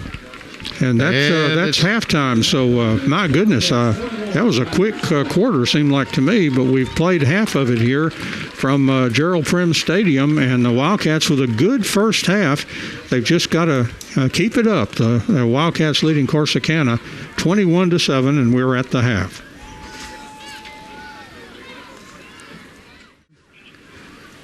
And back here at the half, Wildcats leading at the half 21-7. The Wildcats band is rapidly setting up, and we may can squeeze in a little bit of time with Ross Lebinsky here on some stats before they get started. They're still getting everything set up. So, Ross, tell us a little bit of statistically on the first half. Well, I mean, I kind of talked about in previous weeks how this Wildcat offense really needed to have quick plays, get out passes quick, pass out to the flat, quick handoff to the running backs, something or another. But again, it seems like their momentum from last week has kind of been carrying over to this week, because in the first half last week against North Forney, it seems like the Wildcat offense couldn't do much of anything, kind of what we saw towards the end of the first half. But You know, just like you were saying earlier this week, you know, practice was chippy, and I think we definitely saw a lot of that as the game came out. I mean, they fought hard. They have almost 100 yards rushing in the first half. Like, they are really playing with a chip on their shoulder this week. I would imagine, well, of course, that big long run by Caden Wallace, he's bound to be among the leaders with, that was 58 yards at one pop there. It sure was, yeah. It was just like you said. It was 58 yards at one pop, and what's kind of crazy to me is the fact that, you know, you can almost see the momentum shift for the Wildcats offense, because, you know, they start out hot. They had that one drive where Caden Wallace went 58 yards to the house. I mean, that was a 3-play drive, and you know, you kind of see, unfortunately, in previous weeks where the Wildcat offense was where they couldn't get much momentum, like that last drive where they had 2 straight negative running plays. So I think what they really need to do is just keep doing the quick plays, because this is the best it has worked all season long up to this point. So whatever they were doing at the beginning of the game, keep doing it. What did you get for Wildcats as far as offense in the first half total? Sure. So let's pull that up real quick. So it looks like they've got about 100 total yards. 100 total yards. You know, of course, they had some short fields. How was the passing statistics? It seemed like Wallace threw the ball pretty well in the first half. He did. He sure did. I don't have the exact statistics, but I would say that he has got to have completed 50% of his passes. And the good news is that we have seen a lot more of Cable Glenn. You know, we've seen his emergence in recent weeks, and he kind of reminds me of like a Cole Beasley type slot receiver. You know, he's got some speed, he's got quickness, and I just think they need to really keep putting out those quick passes, because in previous weeks that they struggled with that. They couldn't even get the short passes out to the flat completed. Ross, we may go ahead and take a pause here. Looks like the Blue Blazes are just about ready to come out. And anyway, at some point, we're going to be picking up the band here with their performance, Blue Blazes and the Wildcats band. And if that's the case, we'll have a little bit of time to chat after they perform. Sounds great. And I keep trying to anticipate when their announcer's going to start. The Blazes are taking the field, so let's see if we can't pick up the halftime show from the Blue Blazes and the Wildcats marching band. Ladies and gentlemen, Sulphur Springs High School proudly presents the 59th line of the Blue Blazes as they strike up the band.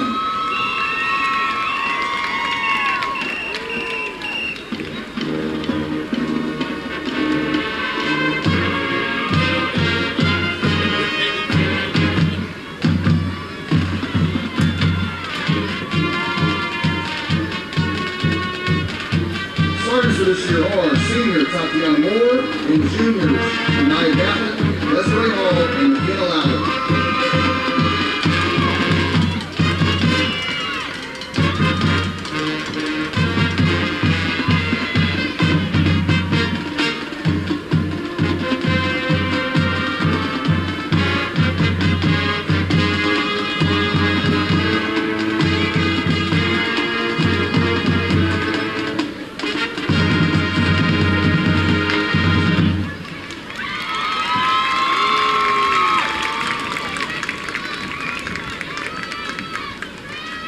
Officers for this year are Lieutenant Macy Pepis, Lieutenant Haven Walker Moore, First Lieutenant Bailey Early, Co-Captain Emma Edens, and your Captain Macy Swafford.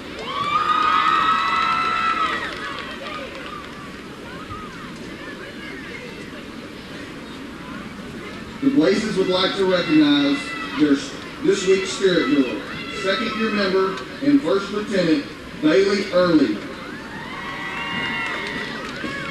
The Blazes would like to also recognize their Blazes of the Week. Our Flames. Our third-year members include Natalie Gulich, Chloe Copel, Misty Taylor, Sergeant Tatiana Moore, Co-Captain Emma Edens, and Captain Macy Swafford. We love you all. Thank you for your commitment and leadership. Tonight, the Blazers performed their fan routine to Disco Inferno.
Sulphur Springs High School Blue Blazers.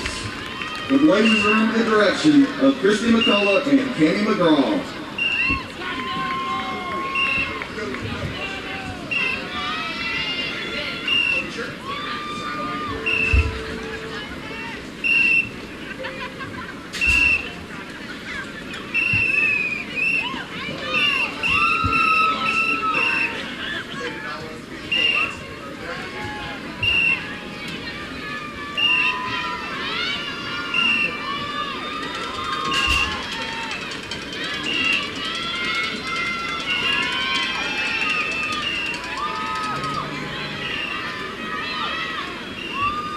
Ladies and gentlemen, please direct your attention to the 50-yard line. The band is being led onto the field by senior drum majors Tristan Stewart and Galileo Sosa and junior drum major Joel Villarino.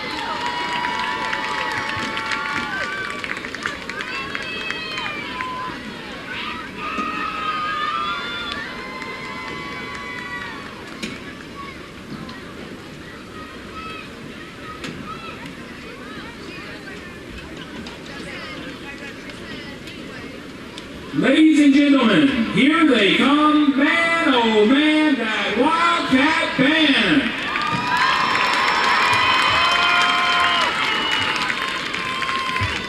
Tonight, the band is excited to continue its performance season with our show entitled Paris Sketches. The Wildcat band would like to recognize this week's section of the week and Spirit Stick recipient, the Flutes. And this week's band members of the week are Janet Rivera and Ty Robinson.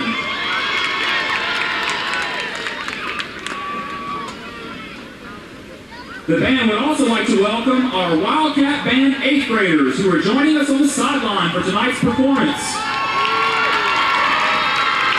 We look forward to next year's edition of the Wildcat Band with you all on the field. Let's hear it for our 8th grade Wildcat Band members.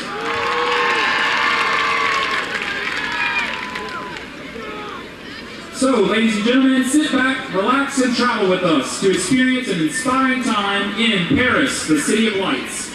Ladies and gentlemen, Sulphur Springs High School Wildcat Band.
And now, the band would like to recognize a special group of musicians. Seniors, come on down.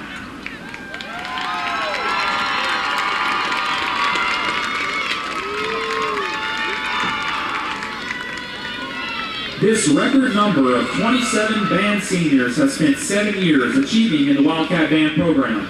Their example and leadership have been so instrumental, no pun intended, in the success of the band program.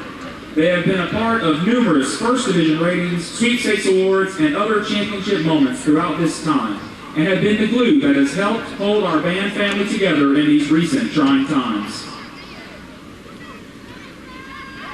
Tonight, they are marching their last Friday night home show. The Wildcat Band would not be where they are today without all of their commitment and work.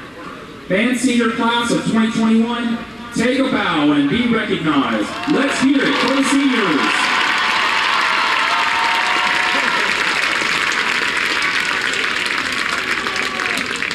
And now we are excited to present this year's Band Beau and Band Sweetheart. Presenting tonight is our Band Booster President, Shannon Sherman, and officers. The 2020 Band Beau is Quincy Chisholm.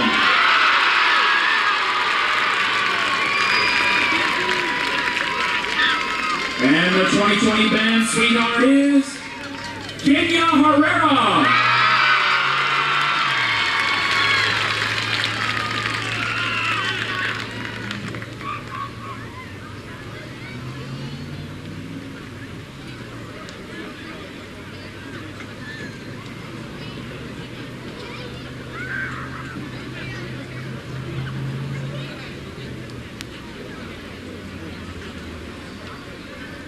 Let's hear it for them one more time.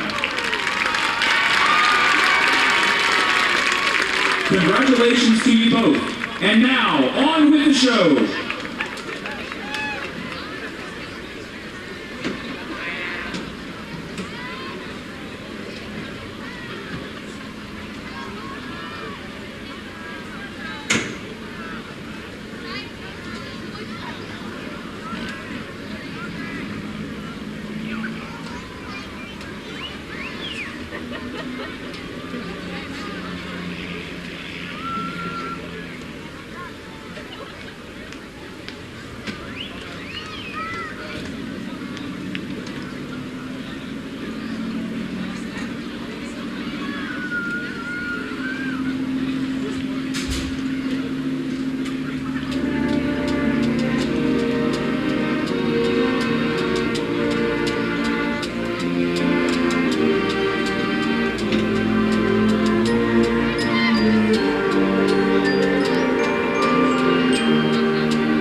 ladies and gentlemen, the Sulphur Springs High School Wildcat Marching Band.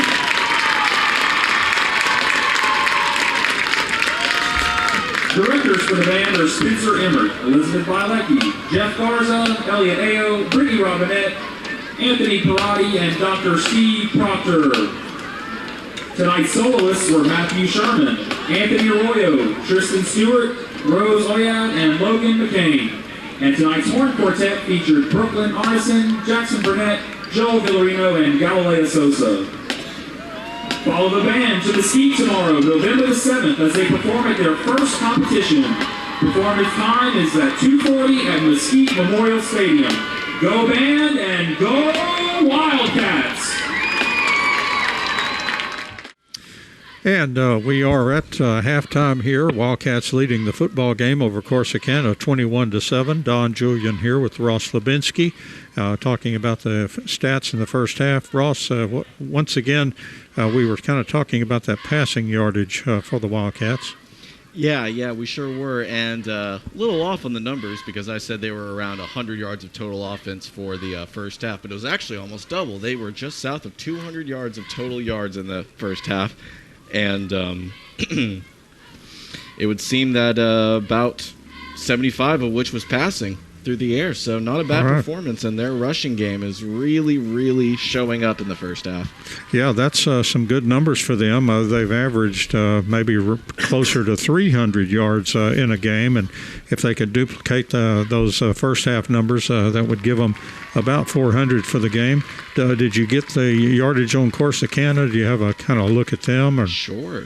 Let's pull that up real quick. So they have definitely been struggling, as the first half would suggest, and it looks like they are just over 50 yards of total offense for the first half. Wow, that's seemed like they went from one end of the field to the other about 83 yards on that touchdown drive, but yeah, they had a lot of plays that went backwards. Maybe some penalties or something else factored in there.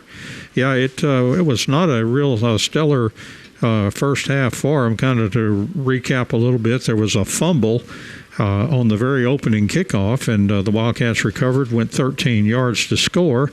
And then on the first offensive drive for the Tigers, they fumbled again, and the Wildcats ended up going for another touchdown.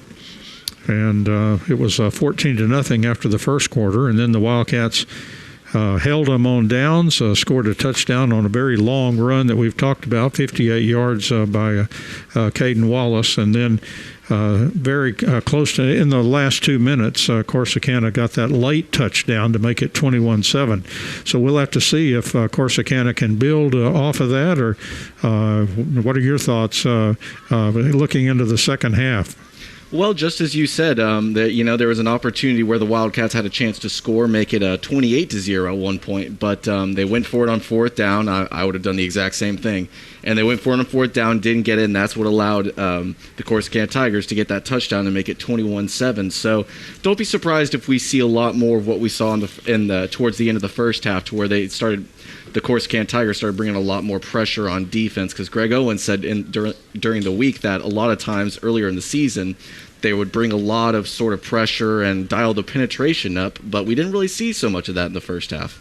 All right, very good. Let's take one more halftime break here, and Chad and I'll be back with the start of the second half, as we are at the half, and the Wildcats leading Corsicana 21-7. Both teams getting ready to run through their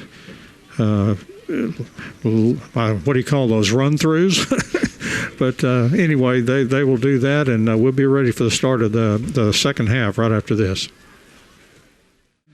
And Chad, getting ready for the kickoff is Corsicana kicking to the Wildcats to get the second half underway. Absolutely. They're going to be kicking from left to right, the J. Hodge Chevrolet kickoff. And who's back to receive for the Wildcats?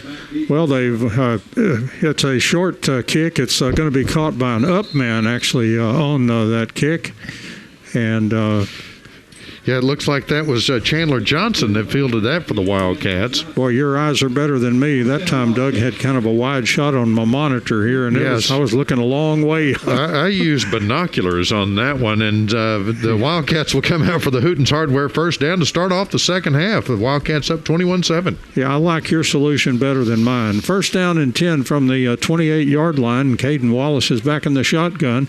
Big drive for the Wildcats to get underway. Here's a pass. It is caught by C.J. Williams up to the 37-yard line, and that's going to be just about 1 yard short of the first down. It'll be second down and 1 for the Wildcats. Maybe having trouble, Don, because there's still a little smoke on the field. Smoke will get in your eyes, I've been told. Go ahead. Here it comes. Wallace from the shotgun. And you're right. Right now, that smoke blowing right through the defense and the offense. Yeah. I think some of the officials are saying, man, let's let some of this smoke clear. They are letting it clear because and now they're calling a false start against the Wildcats. So they're going to back it up. That's not the kind of thing that you want to see on second down and 1, which now turns into second down and 6, which is a much tougher play. So the Wildcats... Perhaps that might have been a delay of game. I'm not sure. Did not get the indication. But here we go. Second down and 6 for the Wildcats, just over the 30-yard line. And they'll have a running play and into the secondary for the Wildcats. And he breaks toward the house to the 40, to the 30. And that is Caden Davis for the touchdown for the Wildcats, 68 yards. And Northeast Texas Farmers Co-op says, way to go Wildcats, as a fantastic run by Caden Davis right through the line of the Corsicana Tigers, and he took it all the way to the house for 6 points for the Wildcats. 11-11 left in the third quarter here, Don. That was another quick touchdown for the Wildcats. Yeah, that was almost as quick as in the first quarter. And here's the extra point by Josh Tavera. The kick is good. As Chad said, the ones have it. 11-11 left here in the third quarter. And the Wildcats now with a 28-7 lead over the Corsicana Tigers. We'll take a break. Back in a moment. And, Don, we're back at Gerald Prim Stadium where the Wildcats are up 28-7 over the Corsicana Tigers as they're about to come out and kick off for the J. Hodge Chevrolet kickoff. Any team has goals, and one of the goals is to score on your first drive in the first and the third quarter. The Wildcats have done that, and as Chad mentioned, done it quickly. It took 21 seconds in the first quarter to score. That time they dawdled around for 49 seconds. I know, they're slipping. Before they scored. They're slipping. Boy, what a beautiful run by Caden Davis as he just looked free going down that sideline like he was heading to the house. Absolutely. Josh Tavera on the kickoff here for the Wildcats, and let's see how they play it.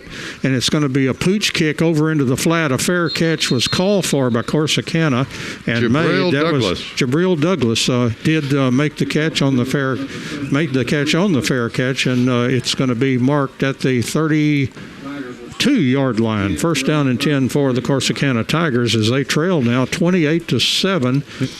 And the clock did not start because with the fair catch, it was dead once he caught it, so still 11-11. Looks like they moved it up to the 33 there and respotted it, and so here they come out to try to get back on the board.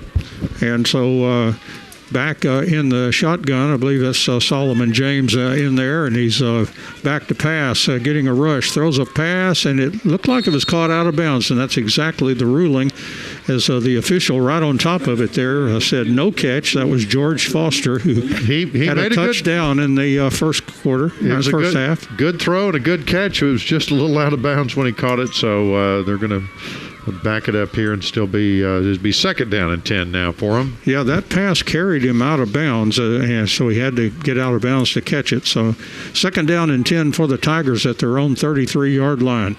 Back to James, and they'll try the running play around the left side. Will pick up the first down before Bishop Harris is I always feel like I'm talking about a Catholic clergy member there. Oh, right, and Wiley Bennett knocked him out of bounds there. It was 7-on-7. Wiley Bennett's number 7 for the Wildcats, and Bishop for the Tigers is number 7, and so they collided and he went out of bounds. But they did get a first down on that one. First and 10. The ball is marked at the 47-yard line in Corsicana territory after that really good run by Bishop.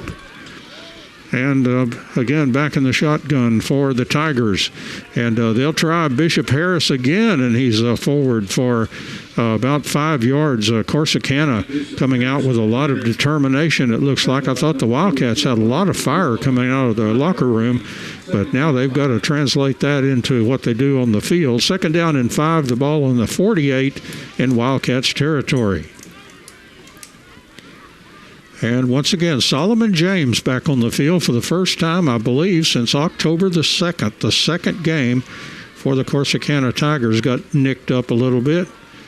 And we'll take the snap. And here's Harris again bursting into the secondary. He is going to move past the 35 all the way down close to the 30. It'll be the 31-yard line in Wildcats territory. And boy, Corsicana has come storming out of the locker room with a lot of intention on that ground game. The Wildcats are going to have to pick up the pace to try to match these Tigers here in the second half.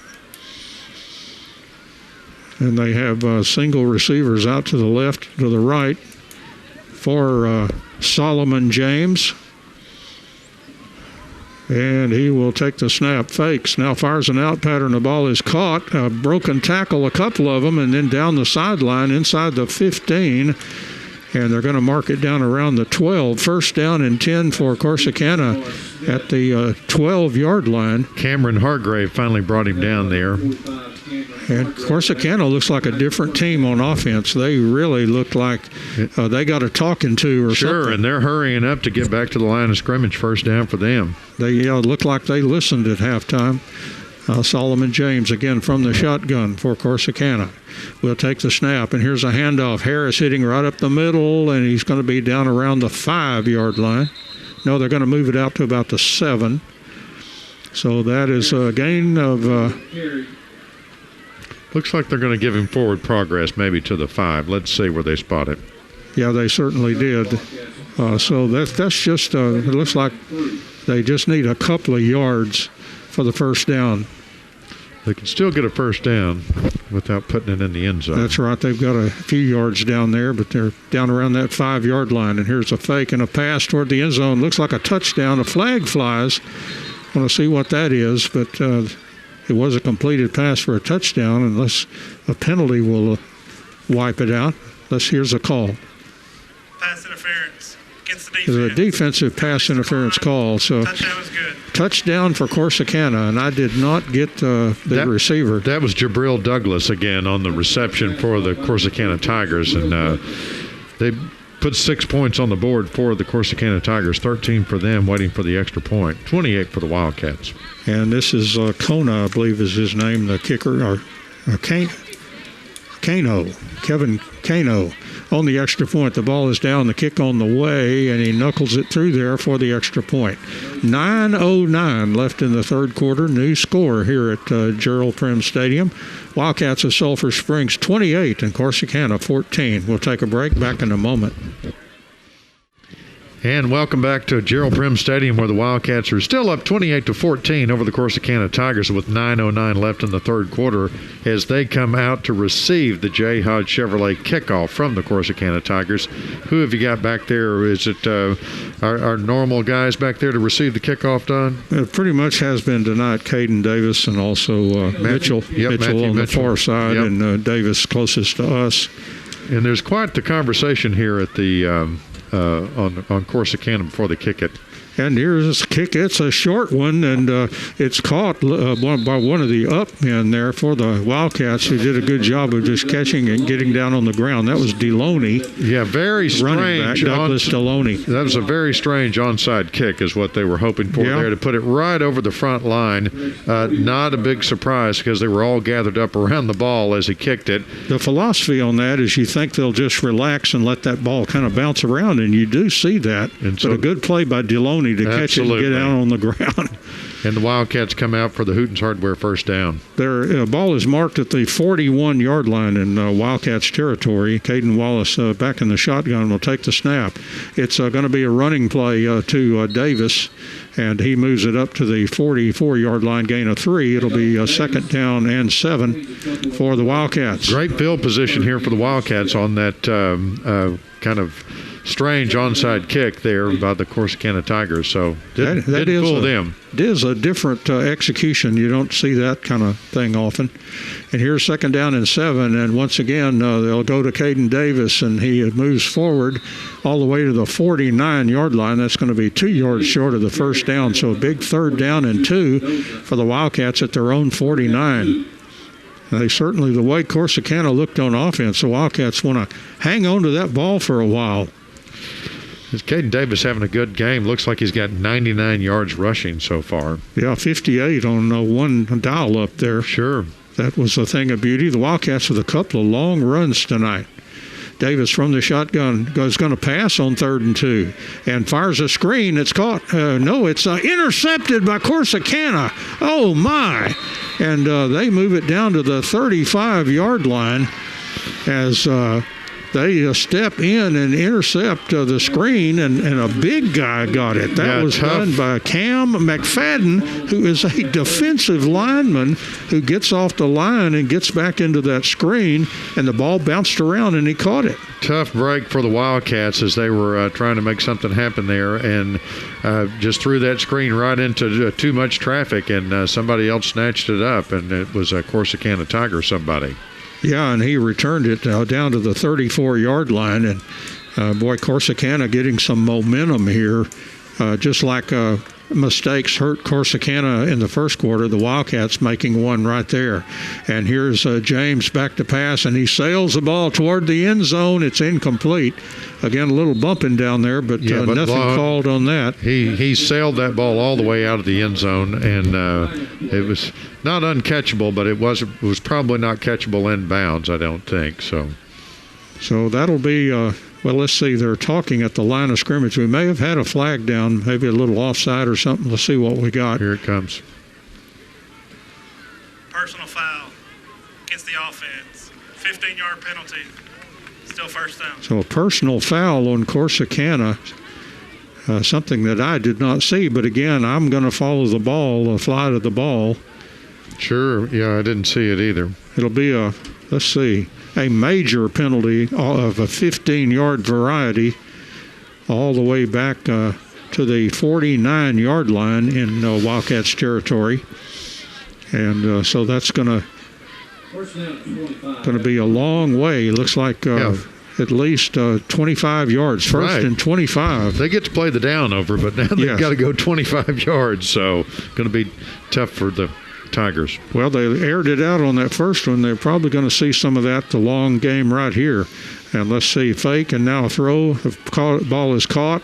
And good defense as the Wildcats defender made the tackle and hung on. It's a gain of a few yards up to the 43-yard line. That's a gain of 6, so it'll be 19 left. So second and 19 for Corsicana at the Wildcat 43.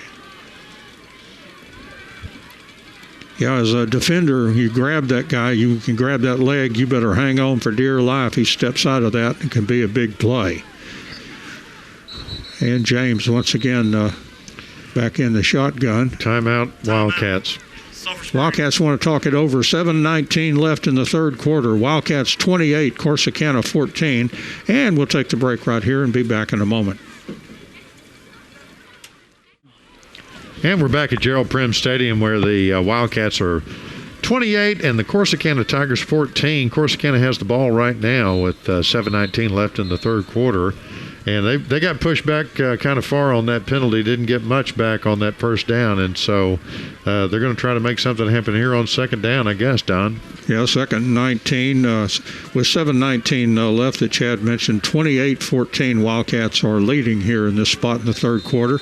And this may be a key drive here as they try to stop these Corsicana Tigers.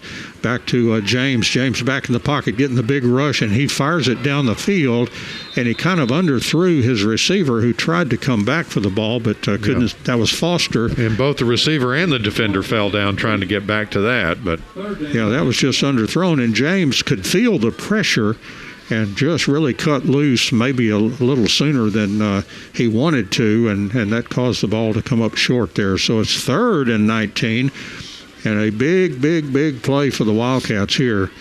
As I don't know, this could be 4-down territory, but a big play here on 3rd and 19 with the ball at the Wildcat 43. Here come the Tigers. They have a good-sized offensive line, averaging 274 a man. And James back in the shotgun. Will take the snap. He's looking to the left. Fires the ball over the middle. It looks like a catch right around the 31-yard line. That's still going to be needing 7 for the first. And that's definitely 4-down territory. They've marked it at the 30. So it'll be 6 yards needed. 6 yards needed for the first on 4th down. So this is another huge 4th down play for the Wildcats defense. And once again, Solomon James, 2 receivers out to the left side, 1 to the right. Wildcats trying to hold the Tigers here. Back to James. He fires the ball to the right. Caught, tackle missed, and first down made inside the 20-yard line. And again, the catch by George Foster, who has been a dangerous man tonight. Yeah, a very good reception, and then he spun around and got around a Wildcat defender and picked up the first down for the Tigers. Yes, it's 1st down and 10 from the 18-yard line in Wildcats territory. And boy, Corsicana looks like a different team in this second half. And here's a snap and a handoff to Bishop Harris. He's going to carry it outside and try to get around the corner. And he did get across the 15 to around the 14 before the Wildcats slung him out of bounds. A gain of 4 on the play. It'll be 2nd down and 6 from the 14-yard line. I think that was Ethan Rodriguez on the tackle or the slinging of the out of bounds there for the Wildcats. All right. 2nd down and 6. 6:06 left here in the 3rd quarter, and Corsicana threatening, and they're down 28-14. But they've got their man back, Solomon James. They have missed him sorely. Ability to pass, and he's going to pass right here, and the ball's caught down around the 5-yard line. That'll be a 1st down and goal from the 5. As Corsicana really getting it together now. That pass was complete to Jabril Douglas. So 1st and goal from the 5. As Corsicana's had 2 drives, and they have just put their ears back and gone right down the field. Of course, this would be a short field. They started at the 34-yard line. James takes the snap. He fakes. He's going to get a big rush. He's rolling to the right. Fires toward the end zone, and it's dropped in there. It looked like it was going to be a fantastic catch. Very dangerous for the Wildcats there because he had that in his hand and just couldn't come down with it. Dropped it, and I called the wrong player on that tackle. The previous play, Cordarian Turner, I believe. Oh, okay. Yeah, it didn't ring a bell. But, right, so I was calling the other side there on the. I was afraid that happened. Cordarian Turner on the tackle, and then I missed the defender on that. But it was Corsicana Tiger that just dropped the ball on that last one. And the difference between making ESPN's Plays of the Week and not is that would have been a nice catch, but just couldn't hang on for Colin Smith. It was a little tall. Yep. Looks like. We have a timeout here.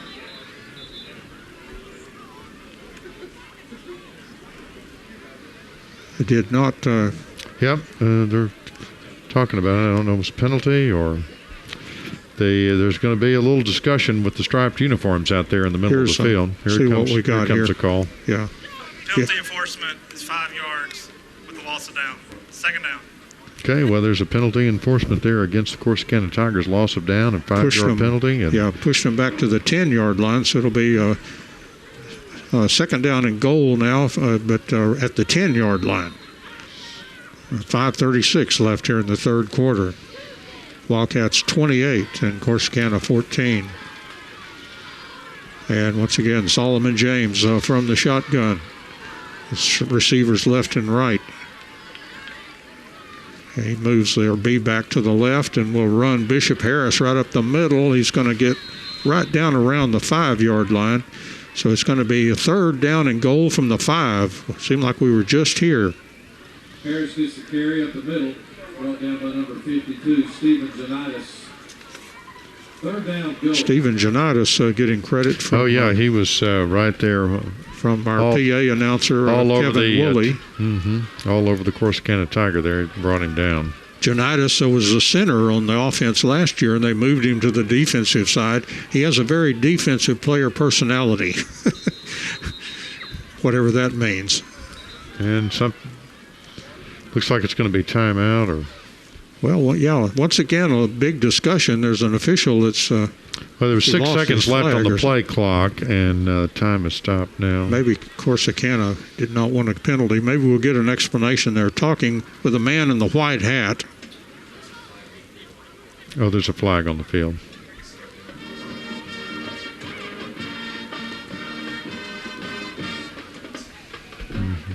Here's an announcement. Sideline infraction against the offense. 15-yard penalty.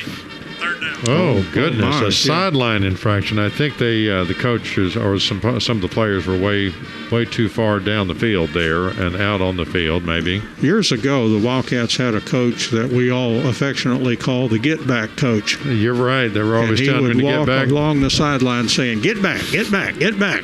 Well, it's really going to make it tough for the Tigers now because they get pushed all the way back to the 20-yard line. So what is that going to make it? 3rd and goal? 3rd and goal from the 20. From the 20. So yeah, that's the kind of thing that can kill you. And now I see those coaches talking to those players, say, "You guys get back off the field."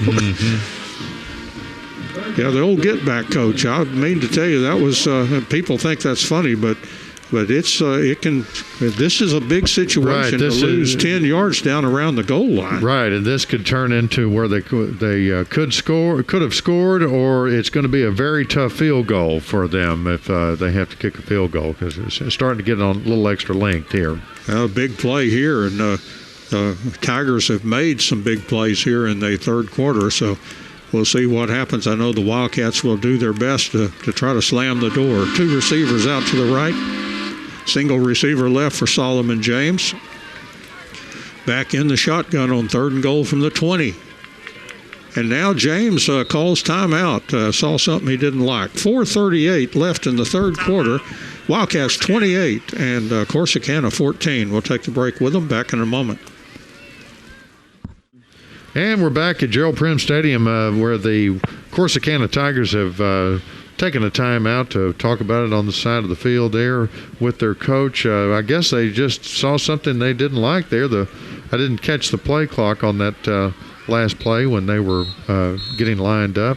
Yeah, probably something that they had called, and maybe the defense was set up in such a way that it was going to be tough to execute. They've got 4 receivers lined up right now. 2 left, 2 right. Running back right next to Solomon James on this big play here in the 3rd quarter.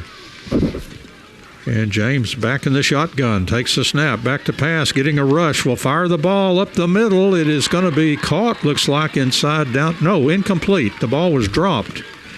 So the ball hit the ground, incomplete. It's going to be 4th down and goal to go from the 20.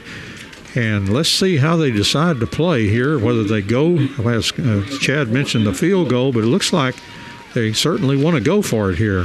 Jaden Jones was the intended receiver on that last play for the Tigers. I haven't seen him play much, and so I think they put him in to throw the ball to him, and it didn't work out. He almost caught it. I thought he may have had it, but here we go on 4th down, and James back to pass, and he steps up and throws it toward the end zone. It's too high, incomplete, and I don't see any flags down there. No, good coverage by the Wildcats. So over on downs for Corsicana, and the Wildcats are really celebrating as they come off the field. All kinds of COVID infractions as the players bumping together there. Yes. Well, I shouldn't even have mentioned that. I think Jaden Jones was the intended receiver on that play as well. He stretched it out, got a hand on it, but it was just overthrown. a little bit, and he couldn't come up with it. So the Wildcats get to have another Hooten's Hardware first down. And they're at their own 20-yard line after holding there. And, of course, Corsicana really hurting their cause with a couple of a big, huge penalty and a 20 yards worth of penalties there that really just were too much for them to overcome. So 4:26 left in the third quarter. The Wildcats leading 28-14. I think we were 21-7, I believe, at the half. Right. And so each team has managed to score a touchdown here in the third quarter. The officials taking their time setting the ball, and I'm not sure what the discussion is about, but they're talking to the Wildcats, and here comes an official in a white hat to tell us what's going on. That's right. We have a dead ball, unsportsmanlike conduct against Corsicana's sideline. Oh, my goodness. Unsportsmanlike conduct penalty against Corsicana on the sideline. Yes, and that's something I missed too that we'll have to review on Doug Hastings' video playback on Channel 18 or YouTube. It looks like the head coach over there, Hal Wasson, is talking to an official to try to figure out. I don't know if somebody was complaining that there wasn't an interference call on that pass into the end zone. Right, yeah. Wildcats will get 15 freebies, yards there. Yeah, they're going to move from the man in the stripes out to the 35-yard line, first down and 10 for the Wildcats. It's a great field position now for the Wildcats, and you say that the head coach is talking to the official over there, but it looks a lot like he's listening to the official. So well, sometimes it works that way. Maybe a long explanation of what goes on. Here comes the Hooten's Hardware first down.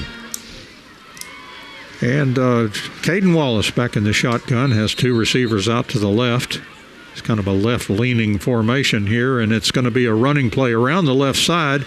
And running up to the 40 to the 45, that's a Caden Davis up to the 46-yard line. A run good enough for a first down, an 11-yard run. First and 10 for the Wildcats. A great run by Caden Davis. He saw that flag. Oh, and it's that great run by Caden Davis is going to get called back. And now Coach Owens has got steam coming out of the ears as he was on the field about 5 yards. I don't know if his ire was toward the flag or whether it was a player that he was upset with. Must have been a holding call. It's a 10-yard penalty and push it back to the all the way back to the 25-yard line. So it is first down and 20 now after that hold, and yeah, nothing like a holding penalty to get the coaching staff excited in the wrong way. So Davis back in the shotgun will take the snap, and he's going to hand off Caden Davis, and he's really jammed up this time by that monster. Coach Owens called them monsters, and they are huge, 280 pounds. That's about as big of a defensive line as I can remember this year. Not much on that one. In fact, a loss back to the 23, so it's going to be second down. And my goodness, 23 yards to go maybe. So David Wallace back in the shotgun will take the snap. He fakes and now rolling back. Oh, he dropped the ball. He's going to have to go back and pick it up, and he just fell on it instead of trying to make something happen. Sometimes you try to make it happen, and you can really get in trouble. It's bad enough as it is. Yeah, I picked it up down around the 8-yard line or back in there somewhere. Yeah, very unfortunate. The ball slipped out of his hands. He was scrambling around trying to make something happen on that play, but very wisely he jumped on the ball, and even though it's going to be long yardage. Listen to this. Third down and about 37. From the 8-yard line, back to Wallace, back to the goal line to pass, and a whistle blows and something amiss. As this game deteriorating a little bit on the penalty. It's the offense. Half the distance to the goal, replay third down. Oh, half the distance to the goal line. Ouch. That ball back at the 3-yard line now. So make it 42 yards needed for the first. Well, Matt Young, you might as well make it all on one play, right? Well, you really don't have any option. You either do that or you punt out of your own end zone. 5 Tigers spread across for the secondary here.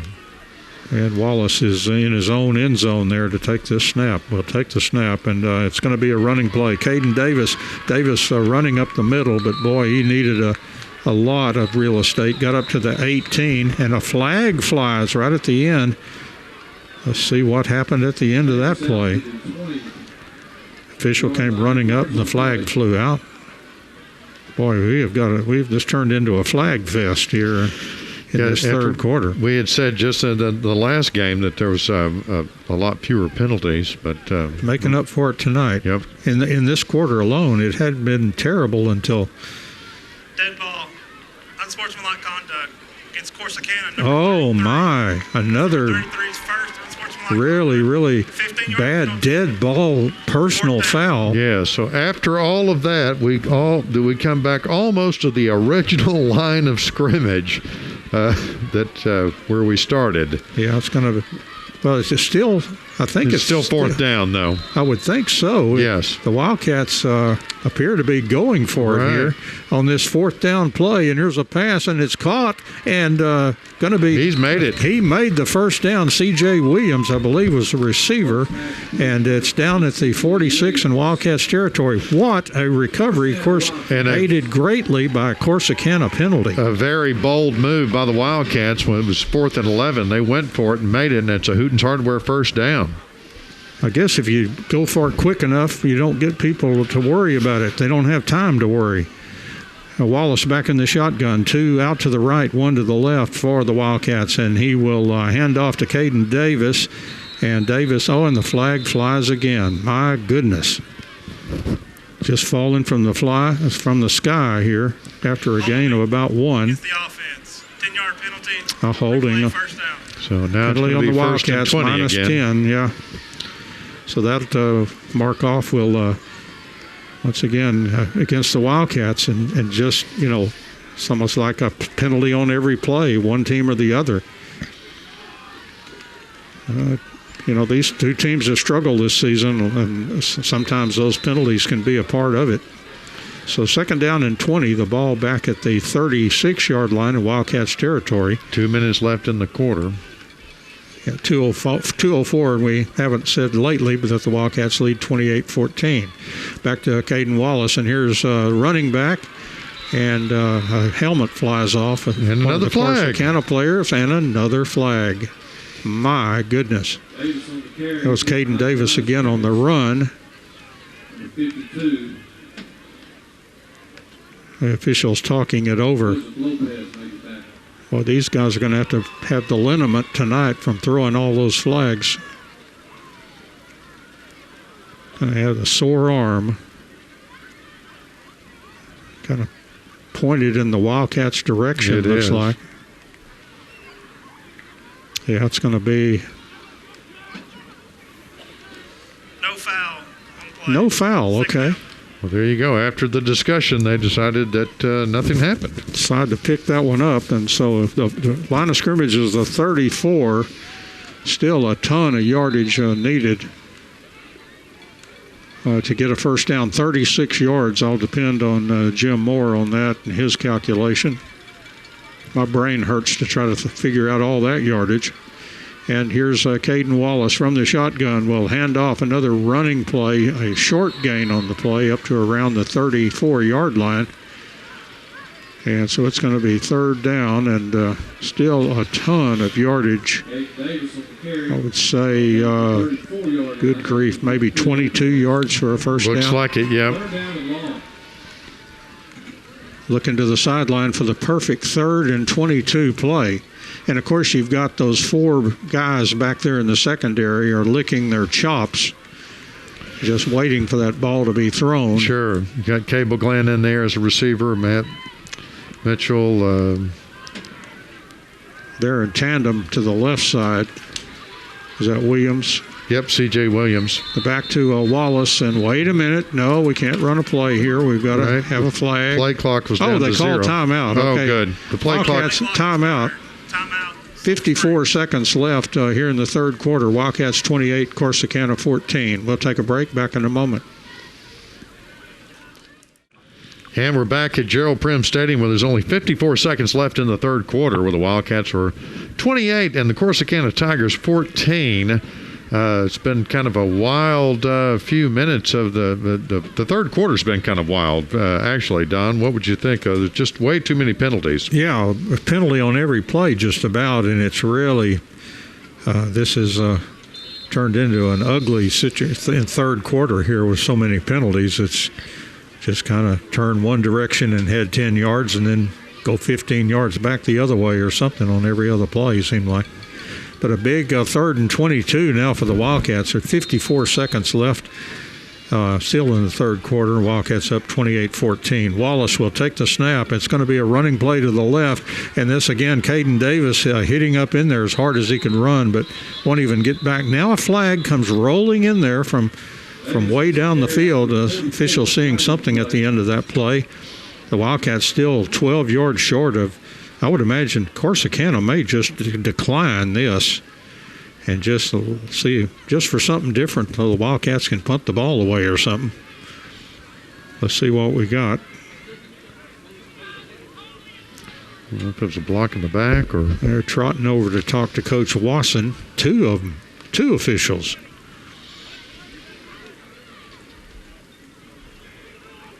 Trying to explain to him. It makes you wonder if Corsicana did. A block in the back on the offense. So he wanted to know whether he wanted to decline it, which he did. So, yeah, it's going to be so they 4th and 12. Decline that penalty. It is 4th and 12, and here comes the punt unit. And of course, I was talking with Coach Owens about once you run that fake, a team has got to spend practice time every week working on it. He said, yeah, but they run the fake too, so we'll have to do the same yes, thing. And they do. Both teams do the onside kick. Wallace back to punt, gets a good snap, and will kick it out of there. It's a high kick, kicked away from the return man, and it's going to go inside the 30, down to about the 28-yard line. So that was about a 28-yard kick, I believe, was what I got on that one. Yeah, and it looked like Landry Meskeman got in there to down it for the Wildcats. So that going to push the Corsicana Tigers back into their own territory a little deeper than what they have been lately. Was about the 28-yard line, Don, where they're going to have to come out and start trying to make their way down the field with only 28 seconds left in the third quarter. Yeah, they do come out of there, and let's see who their signal caller is going to be. It's now this is that Thomas again that they've got, this little scat back. This is in effect a Wildcat package, and he will just take off more than likely. And there he goes, student body right. And the Wildcats waiting for him, but missing tackles, and he bursts through their first down as he gains over 10 up to the 42-yard line, as that was a 14-yard run. He just took it, tucked it in, and set sail to the right. What a talent. Yeah, Javon Thomas for the Corsicana Tigers there. Write that name down and remember where you heard it, because he's going to have 3 more years down there in Corsicana. And he's going to be something. He already is something. So first down and 10 from the 42-yard line. Thomas again in there. Handoff. And, blew that play up for the Wildcats as Bishop Harris meet a Wildcat there. And that was one of the big fellas there. That for the Wildcats Alex Rodriguez. Was A-Rod. Alex Rodriguez. He came busting through the line there and wrapped him up and threw him to the ground. A big loss for the Tigers on that play. That is the end of the third quarter. Ends on a high note there for the Wildcats, a good defensive play. So one big fourth quarter to go. Let's get those 4 fingers up, guys. And we played 3 here at Gerald Prim Stadium. It's the Wildcats 28, Corsicana 14. Back with a thrilling conclusion to this one right after this. And welcome back to Gerald Prim Stadium, where we are coming out for the beginning of the fourth quarter. The Wildcats up 28-14 over the Corsicana Tigers. And we'll see where we're going to head this time, Don. Yeah, second down and 15. Line of scrimmage is the 37-yard line after that good play by Alex Rodriguez. And Corsicana back in the shotgun. This is going to be a running play. Bishop Harris, he shakes off one tackler, heads around the corner, gains a few yards up to about, of course, he made up the penalty yards and picked up a few more to the 46-yard line in Corsicana territory, and they're still going to need about 7 for the first down. So it'll be second down and 7. Colson Ivy on the tackle there, and he not only came up with the tackle, he came up with the ball, but it was a little too late. The guy was already down, so I guess he stripped the ball from the ball carrier while he was down. Let me correct myself, and it's 3rd down and 7. Yes. And Solomon James has returned as I believe that's a number 3. He won't turn around where I can see. James is back to pass. The pass is completed, and running for a first down for Corsicana. It was complete to George Foster, who's been a big man tonight. He's caught 3 or so, and that was good enough for the first down as he made that nice move that receivers do when they catch the ball and make that immediate move after you catch it to make people miss, and that's good receiving. First down and 10 for Corsicana at the Wildcats 45-yard line. Wildcats clinging to a 2-touchdown lead here with 11:09 left in the 4th quarter. James back to pass, sails the ball down the field to Foster, incomplete. He looked like he almost picked it off the turf, but as he hit the ground and tried to bring it in, it kind of got slung away from him by himself, and so it'll be 2nd down and 10 for Corsicana at the Wildcat 45. Good coverage by Matthew Mitchell and Wiley Bennett were both on him, but he could have had that reception. He just dropped it, right? I guess there were too many Wildcats in his proximity there, kind of scared the ball right out of his hands. Degree of difficulty was pretty high on that play. He had to go down low to get it, but he's very capable of making that catch, though. 2nd down and 10 from the 45. James back to pass. He's going to throw over the middle. The ball is caught for a first down, now down to around the 22-yard line. Means the receiver, Connor Means. And first down and 10 for Corsicana. That pass was on the money from Solomon James. Yeah, and a good catch by Means. First down and 10 for Corsicana, the Wildcat 22. He was just a step ahead of Turner there for the Wildcats, but he brought him down. Or he could have gone all the way into the end zone if he hadn't been wrapped up by Turner for the Wildcats. And James, the quarterback, he's got that freshman Hervey next to him. He's going to pass. It's a ball incomplete. Could not hang on there was Jaden Jones. Chad's called his name several times tonight. He seems to be kind of the clutch player they're going to on these passes. He's a smaller player. I'm guessing he's very quick. They went to him when they were down in the end zone. They're trying to, on that last series, trying to get into the end zone. They went to him. Tell you one thing about Coach Watson teams, they're going to take some lumps this year with all these young guys, but Ennis did that. They had a season where they played a lot of sophomores, and those guys are seniors now, and they are really number 1 in the state. So these guys are getting valuable experience. James back to pass, big rush, fires the ball incomplete. Again, there go flag flies. I thought that was pretty good defense back there. That was fantastic defense. I'm not sure that Wiley Bennett was up, and I thought he just knocked the ball out of the sky there before it got to the receiver, but he was on George Foster, but the official flew the flag, and he was right on top of the play to call it. Pass interference. So that'll be a penalty on the Wildcats. First down. Yeah, that's unfortunate for the Wildcats. Really great coverage from the way we could see it up here, but obviously the official's a little bit closer and has a yellow flag that he can use. So that's right. Yeah, so that makes a big difference for the Wildcats right now. As they're going to march it down the field, and it's going to be 15 yards. First and goal from that's a 7-yard line. Yeah. So it is first and goal from the 7. And again, Solomon James back in the shotgun. Receivers left and right with a running back there, Hervey. And James looking to the left, fires a pass, incomplete, tried Foster again. This time Matthew Mitchell was on him. The ball sailed past as incomplete, and so it'll be second and goal from the 7-yard line. This is another big series, and we have an injured player timeout here, and James will take a spot and be back in a moment. And we're back at Gerald Prim Stadium where we're on an injury timeout at the moment.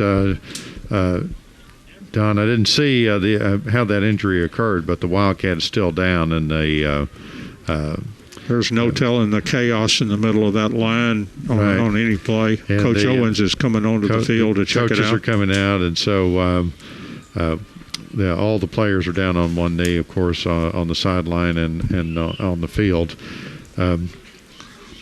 and certainly not to make light of this situation, but as we have some extra time, we can talk about the play of the game so far. It's brought to you by Sulphur Springs Dodge, which I'd say we have two options. And I was going to say that too, but you just go right ahead. I know the long run is going to be one of them. Well, yeah, two long runs, and yes.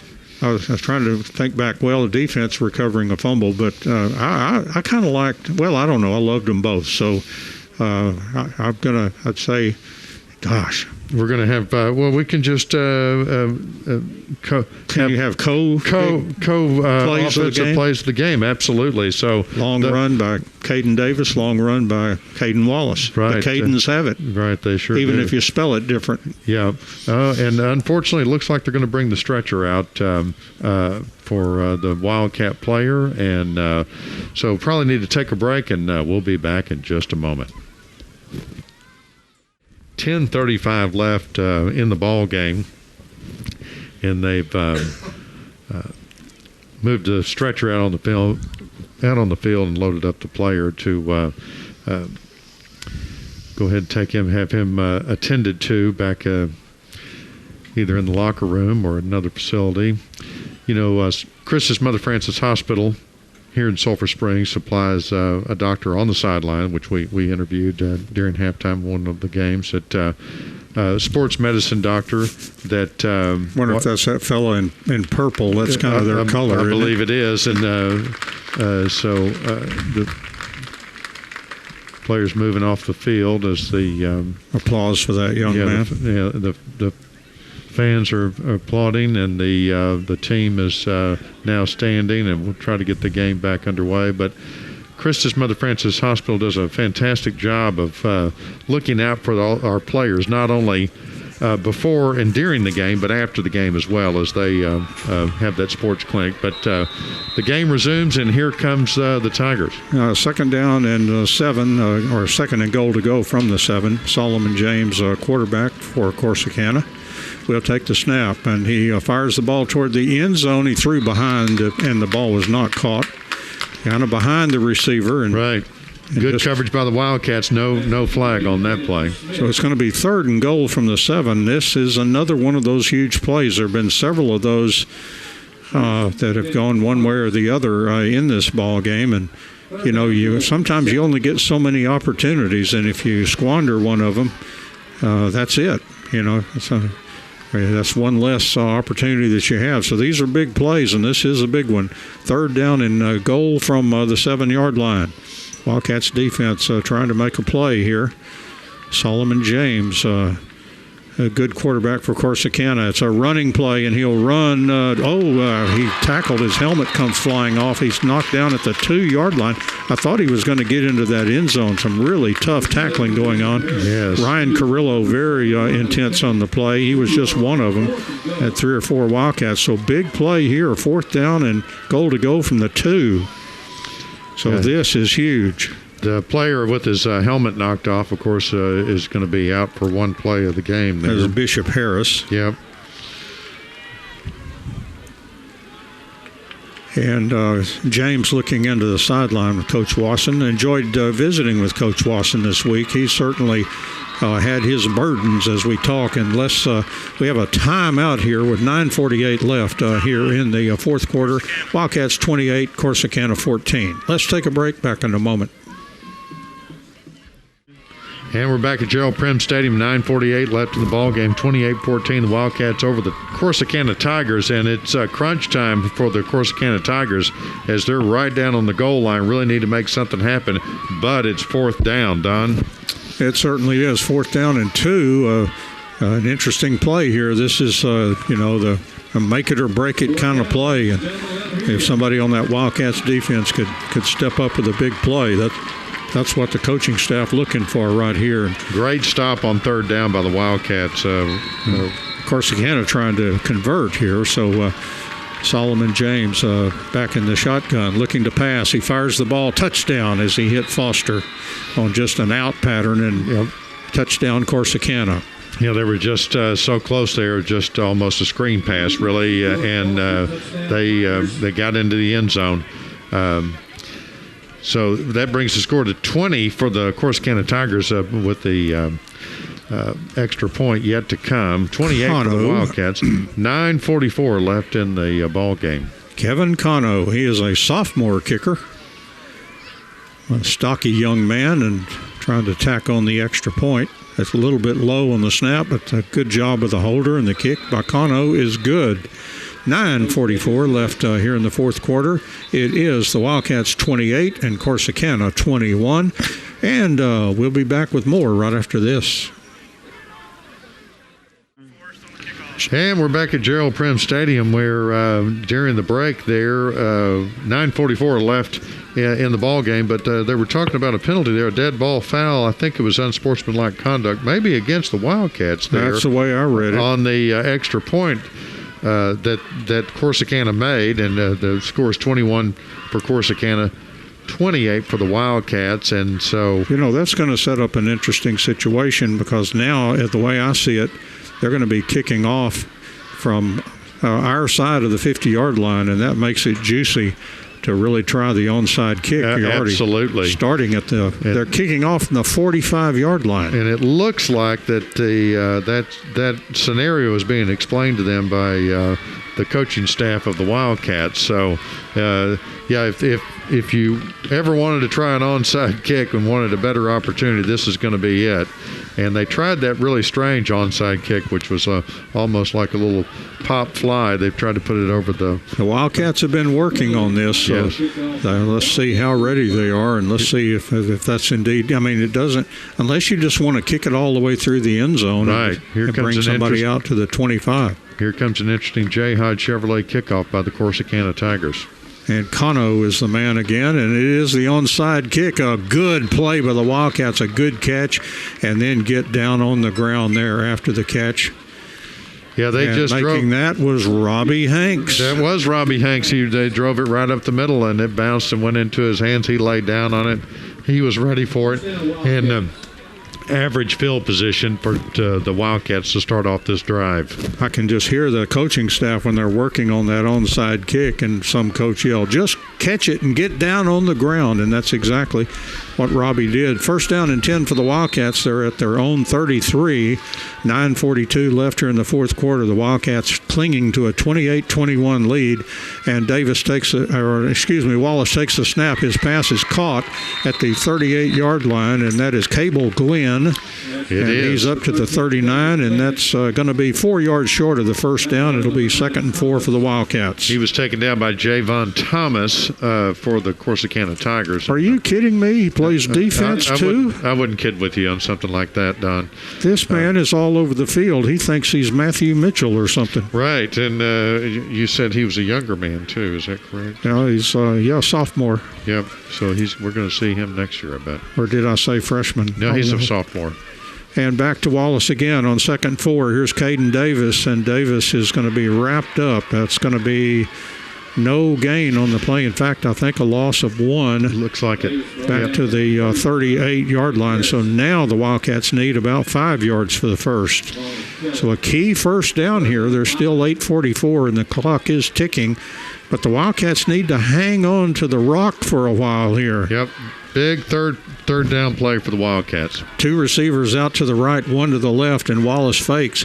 And now he's rolling to the left. He scrambles out. He's going to keep, and he's going to run for the first down. A nice run by Caden Wallace as he's showing his speed tonight. Fantastic play. He saw an opening there, and he took it, and he just kept running until he could get past the sticks there and get a first down. Here comes the Hootens Hardware first down for the Wildcats. It's at the 44-yard line of the Wildcats, and you look at a big, tall quarterback like Caden Wallace, and you think, that guy can't run fast. Oh, he can. And that's why he's amazing to watch on the track. That guy can really pick them up and lay them down. Wallace back in the shotgun. Will take a high snap. Oh, the ball is dropped, and his running back pounced on it that time. Has got some good help by the senior there, Caden Davis, as the ball was dropped, and Caden got on top, but a loss of yardage. 2nd down now and 14, the ball at the 40-yard line. Langston Bridges is in the ball game as a receiver on the far side, Don, and then that's Cable Glenn on this side. Unusual, so that's in effect like having a pair of B-backs out there because Carson Fenton is already in the game. C.J. Williams over there. I'll tell you, Bridges, I've seen him run some deep patterns. And here is a handoff, Caden Davis, and he's going to get 1 yard on the play, so it's going to be third, and looks like about 13 yards needed for the Wildcats. A couple of those running plays, Caden Davis has found a hole and able to run for some serious yardage, but they've plugged those holes, and he keeps moving over and trying to find a way through and just hadn't been able to do it on this drive. Mitchell in and Bridges out. As Mitchell is now out to the left on this big 3rd and 13. Big play for the Wildcats. Send a man in motion to the right side and snap back to Wallace. He fakes. He's being chased back there. He fires a pass. It is incomplete. No, it is caught. The ball is caught, but not nearly enough for the first down. Good catch by C.J. Williams up at the 47-yard line, but that is going to be, maybe 7 yards short of the first down. So 4th and 7. Let's see if the Wildcats, this would be a heck of a gamble because they are in their own territory. Right. So let's see if the Wildcats, they are kind of setting up like a play. Now the discretion, the better part of valor, and here comes the punt team. I think there may have been an argument on the sidelines as sometimes the coaches will argue with each other on what to do, but that would be a heck of a gamble to turn that ball back to Corsicana on your side of the 50. So Caden, now, of course, they could fake it. It's back to Wallace. He's going to kick this one and booms it out of there. Again, kicked away from the return man. It's inside the 20, inside the 15, and bouncing down to about the 11-yard line where it got picked up by Wiley Bennett. Yeah, fantastic punt and rolled 42 yards. Yes, a great field position for the Wildcats to defend here as the Corsicana Tigers get pushed back in their own territory. They're going to be all the way down. Is that the that's the 11-yard line? Yeah, and so that's going to be good place for the Wildcat defense to defend back down there. Still 5:59 left, so a lot of the football game left to go. Corsicana with a big drive here to try to tie this up. 1st down and 10 from the 11-yard line. They'll start with a running play up the middle for about 3 for Corsicana. I think that was a Bishop Harris again on the run. Yep. And Wildcats, I think Carrillo may be on the tackle on that one. And Solomon James is quarterback for them again. All right, he's the gunslinger. Yep. And he is back in that shotgun. Very dangerous, and that Foster a dangerous receiver as we've seen. And James takes a snap, looking to the left, fires a pass. It is caught. Hit right away and dropped at the 20-yard line. Mitchell on the tackle. That's going to be short of the first down by a yard. And so it'll be 3rd down and 1 from the 20-yard line for Corsicana. The clock just over 5 to play here in the 4th quarter as Corsicana trying to play beat the clock here. That's Connor Means on the reception for the Tigers on that last play. At least his second catch tonight. Back to James and running play as they try to get that yard, and looks like he succeeded, and they will move the chain. So 1st down and 10 for the Tigers down around the 22-yard line. Trying to get that stick settled on that far side. So 1st and 10 from the 22. 4:42 and counting here in the 4th quarter. James back in the shotgun. Wildcats defense trying to be tough to move on here. Back to James. It'll be another running play. Harris trying to get outside and really leaning that body in there and getting up to about the 28-yard line. So that's a gain of 6. It'll be 2nd down and 4 for Corsicana at their own 28. With the clock just 4:14 and counting here in the 4th quarter. You wonder when they'll really go for the downs or go for the long ball. 2nd down and 4 here for Corsicana. James from the shotgun takes a snap, looking to the right, fires a pass into the secondary. It looks like it was caught. And it will be a first down if the ball is caught down there. They're checking the yard marker. Oh, incomplete pass. They're going to bring it back. There was such a mob in there, it was hard to see what had happened. And the clock has stopped at 3:54. It looks like we only have one timeout each on either side of the ball, so they're really going to have to kind of watch the clock if they can't make something happen on a long pass here. Big play here, 3rd down and 4. Big play for both teams, and Wildcats defense trying to hold here. James back in the shotgun on this 3rd and 4. He's going to pass. He fires an out pattern, incomplete. He threw a bullet. And his receiver was just not ready. Well, yeah, he was trying to come out of a cut, and then the ball was thrown like a bullet, incomplete. I bet he heard it whizzing by. Sure. What was that? Now this you have the Corsicana with just 3:51 left to play on 4th down and 4. They are going to go for it. So this is a big play in this ball game with 3:51 left here in the 4th quarter, and the Wildcats leading 28-21. I don't know if the battle between the number ones tonight has been as exciting as this, but this has been an exciting ball game. James back in the shotgun on this big 4th down and 4. And now we seem to have a break here. Delay of game, Corsicana. Oh, my. Yes. And now they're going to punt the ball. I thought there for a second they were just trying to draw the Wildcats, get them to jump on the defense, and they just ran the clock down too close. And they only have one timeout. It wouldn't have been a good time to call a timeout to stop it, but it didn't work out for them as they're going to have to punt. Well, a good play by the Wildcats not to jump on not be overly aggressive and give them that first down. So Corsicana, you expect them to punt, and they will kick it out of there, and it's going to hit, and Wildcats will get away from it. It kind of takes a Wildcat bounce.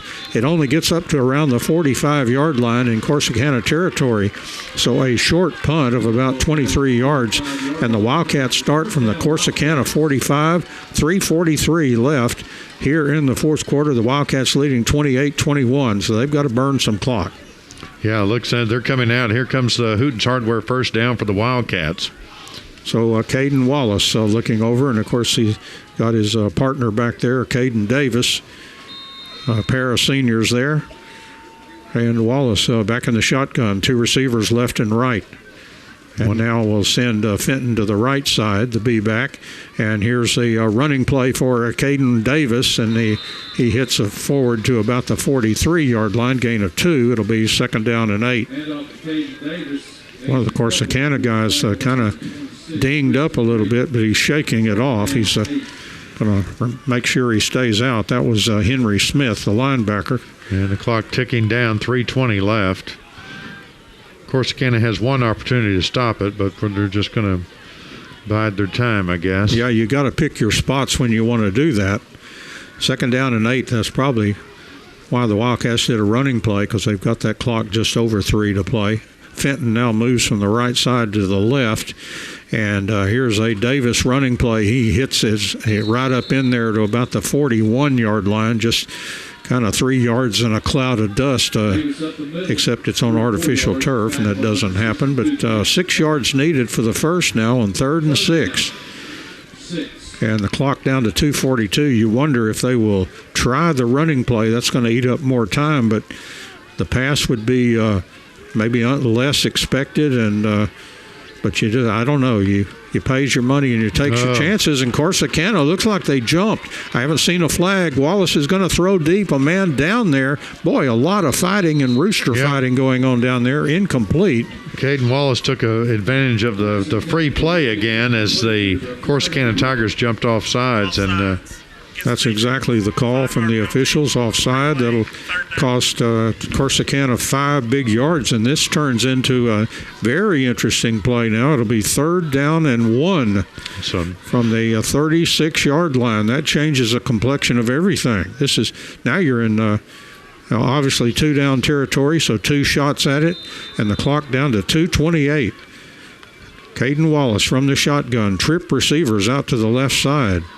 Kind of a picket fence over there. 16 seconds on the play clock. Wallace plenty of time. Moves Fenton to the right side. will take the snap, and it'll be Caden Davis hitting in there, and he looks to be close to the first down. He got it. He got across the line. It depends on the mark. What John Madden say, left foot, right foot. Sometimes it depends on which foot they use, and they're moving the chains. First down, boy, that is a big Hooten's Hardware first down. Absolutely. They're more than just nuts and bolts. Hooten's Hardware, Emory, Texas, as they move the chains down, the Wildcats are in real good position right now as the clock starts to click down under 2 minutes. Absolutely does. And, of course, Corsicana still has that one timeout, but you just have one. 2 receivers left, one to the right. And steady dose here of Davis. And Davis hitting in there, spinning, and gaining about 7 yards on the play, maybe 8. Going to be second down and 2. A hard-running Caden Davis. And that's just par for the course. They moved him back a yard, so let's call it 2nd and 3 from the 28-yard line. But you always expect a hard running from Caden Davis. He has a big heart out there on the field. Clock ticking down. I would imagine that Coach Owens giving him a lot of credit for senior leadership last week. Didn't gain a whole lot of yards, but just the way he it helps the team, and he will get a first down as he charges across the 25, and that may just about be the ham in the smokehouse right there. That will seal the fate for the Corsicana Tigers as the Wildcats are up 28-21. A minute and 2 seconds left for this next Hooten's Hardware first down coming up for the Wildcats. They stopped the clock just long enough to move the chains, and now the clock is running again. Corsicana again, well, it's really moot at this point. That one timeout really doesn't mean a whole lot, and the Wildcats are taking that play clock down inside 10 seconds. Wallace will take the knee, my favorite play, the old victory play with the knee, and I doubt Corsicana will even bother to stop it here. That first down by Caden Davis just really was the one that put the cherry on top, and the Wildcats are going to win their first game of the season. And their first zone game, they go to 1-1 in zone play. Corsicana will go to 0-2, and that will set up a big game. It seemed like every time Greenville and Sulphur Springs get together, it seems like playoff implications, and that makes a battle between two cities that always like to tie into each other that much more delicious. And so what a game. That will be in Greenville next week. It'll be the first Wildcats road trip in quite some time. Probably goes back to late September. But the Wildcats win this one in exciting fashion here at Gerald Prim Stadium. And as I watch these two teams, the victory line, the handshake lines, of course they don't allow that anymore, but still the players are kind of giving those fake fist bumps and all that kind of stuff, trying to maintain the distance and all that. But an exciting game here from Gerald Prim Stadium. The Wildcats defeat the Corsicana Tigers. The score 28-21, and this is the first win over Corsicana in some time. Corsicana had won the last two in the district, and this is the third time they've met as district foes, and the Wildcats get the win tonight. And we'll be in Greenville next week, broadcasting from there. And that we don't know Greenville's record as they're playing North Forney tonight. Beat them last year. Yeah, but one of them will go to 1-1, and the other one will go to 2-0 because they're both 1-0 right now. Righto. And so we'll see what that's going to mean for us for the rest of the zone and how that's going to play out for the playoffs, hopefully for the Wildcats. So that's going to do it for us from Gerald Prim Stadium tonight as the Wildcats beat the Corsicana Tigers at a score of 28-21. For all of us that put this together for you, I'm Chad Young, Don Julian on your play-by-play, Doug Haston on the camera, and you can watch the replay of the game on Channel 18 or, of course, on YouTube at a later time, and, of course, Ross Labansky on stats. That's going to do it for us. James, back to you.